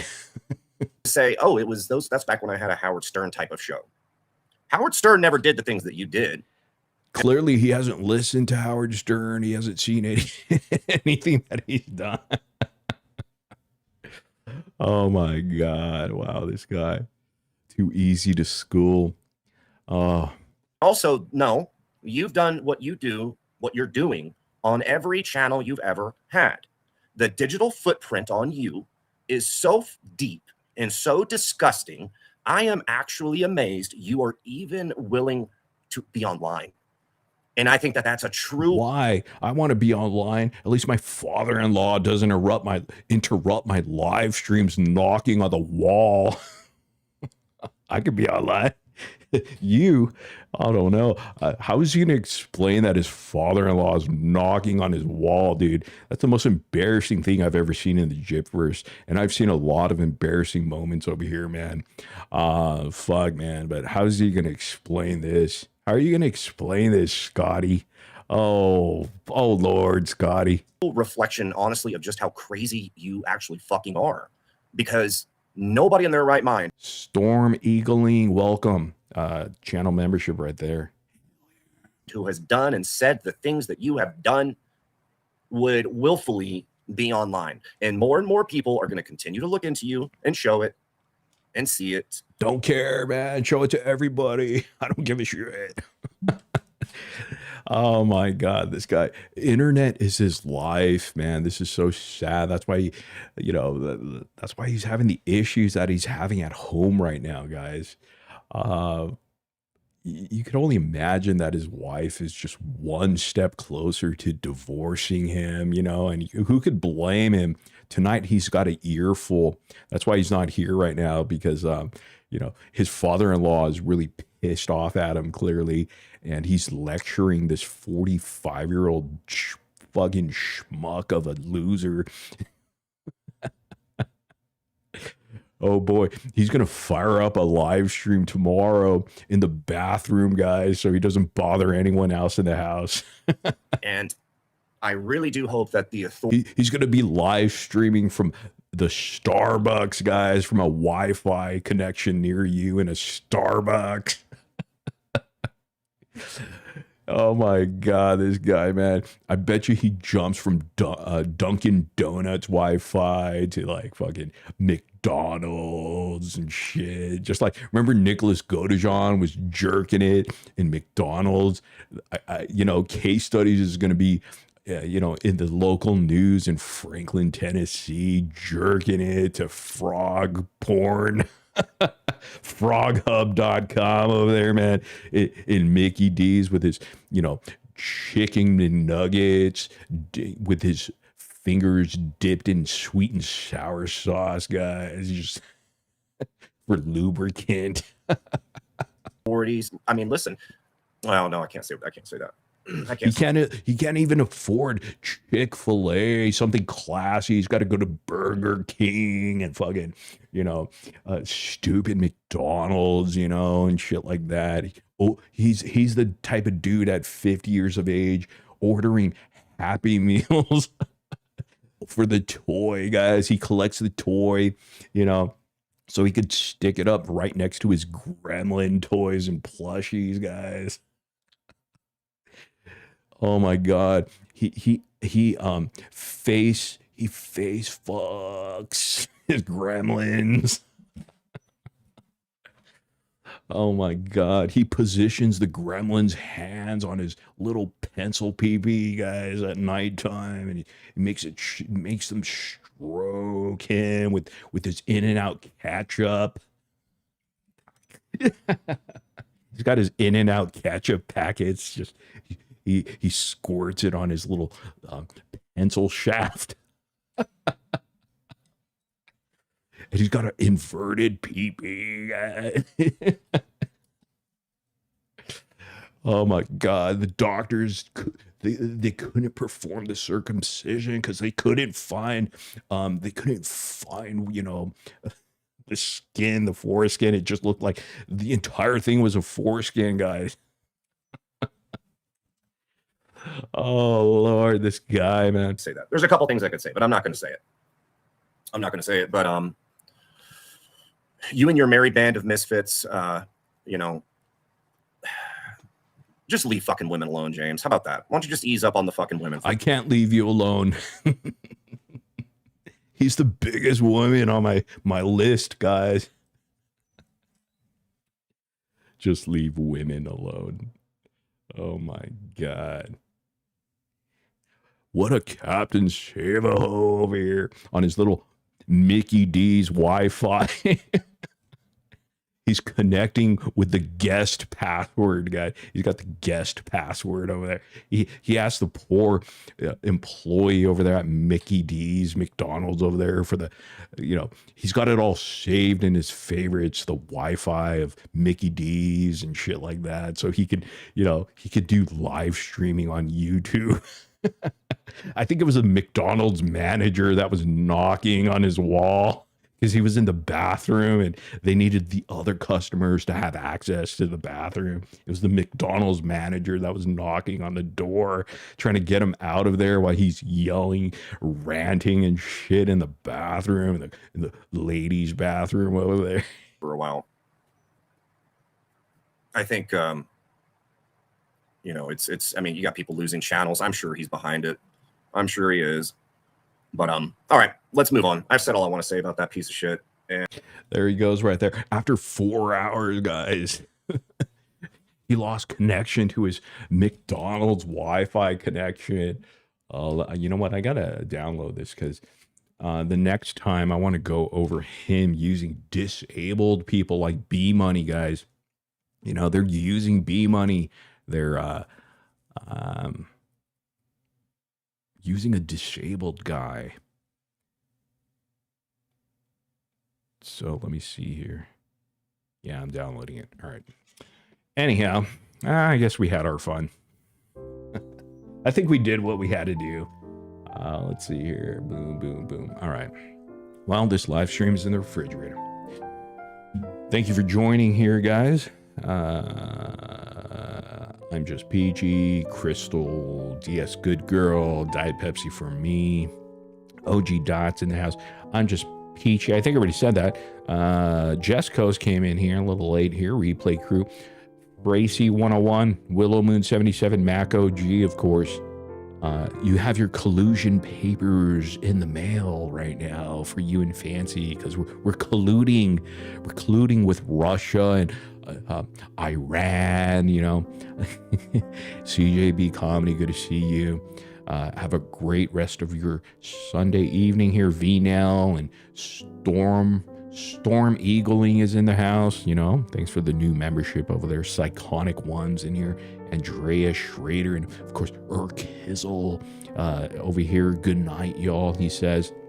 Everybody loves us some Kizzle over here. Chai Girl over here. Anani's, OG Dots. And the list goes on. This live stream, Erica Green. Hacky Hacks, of course. This live stream in the refrigerator. The door's closed. The lights are out. The eggs are cool and the butter's getting hard and the jello is jiggling. And you know who's a loser in all of this? You know who's a loser? Ken Erker. He lost $500 on Argentina. Or was it Argentina or something else? I don't remember. I'm not really into this World Cup stuff. But hey, I'm just waiting for Lakers season to start, man. I'm waiting for Lakers season to start. All right, I'm done. With peace and love, peace and motherfucking love. We'll see you guys next time. Pats and PJs, etc.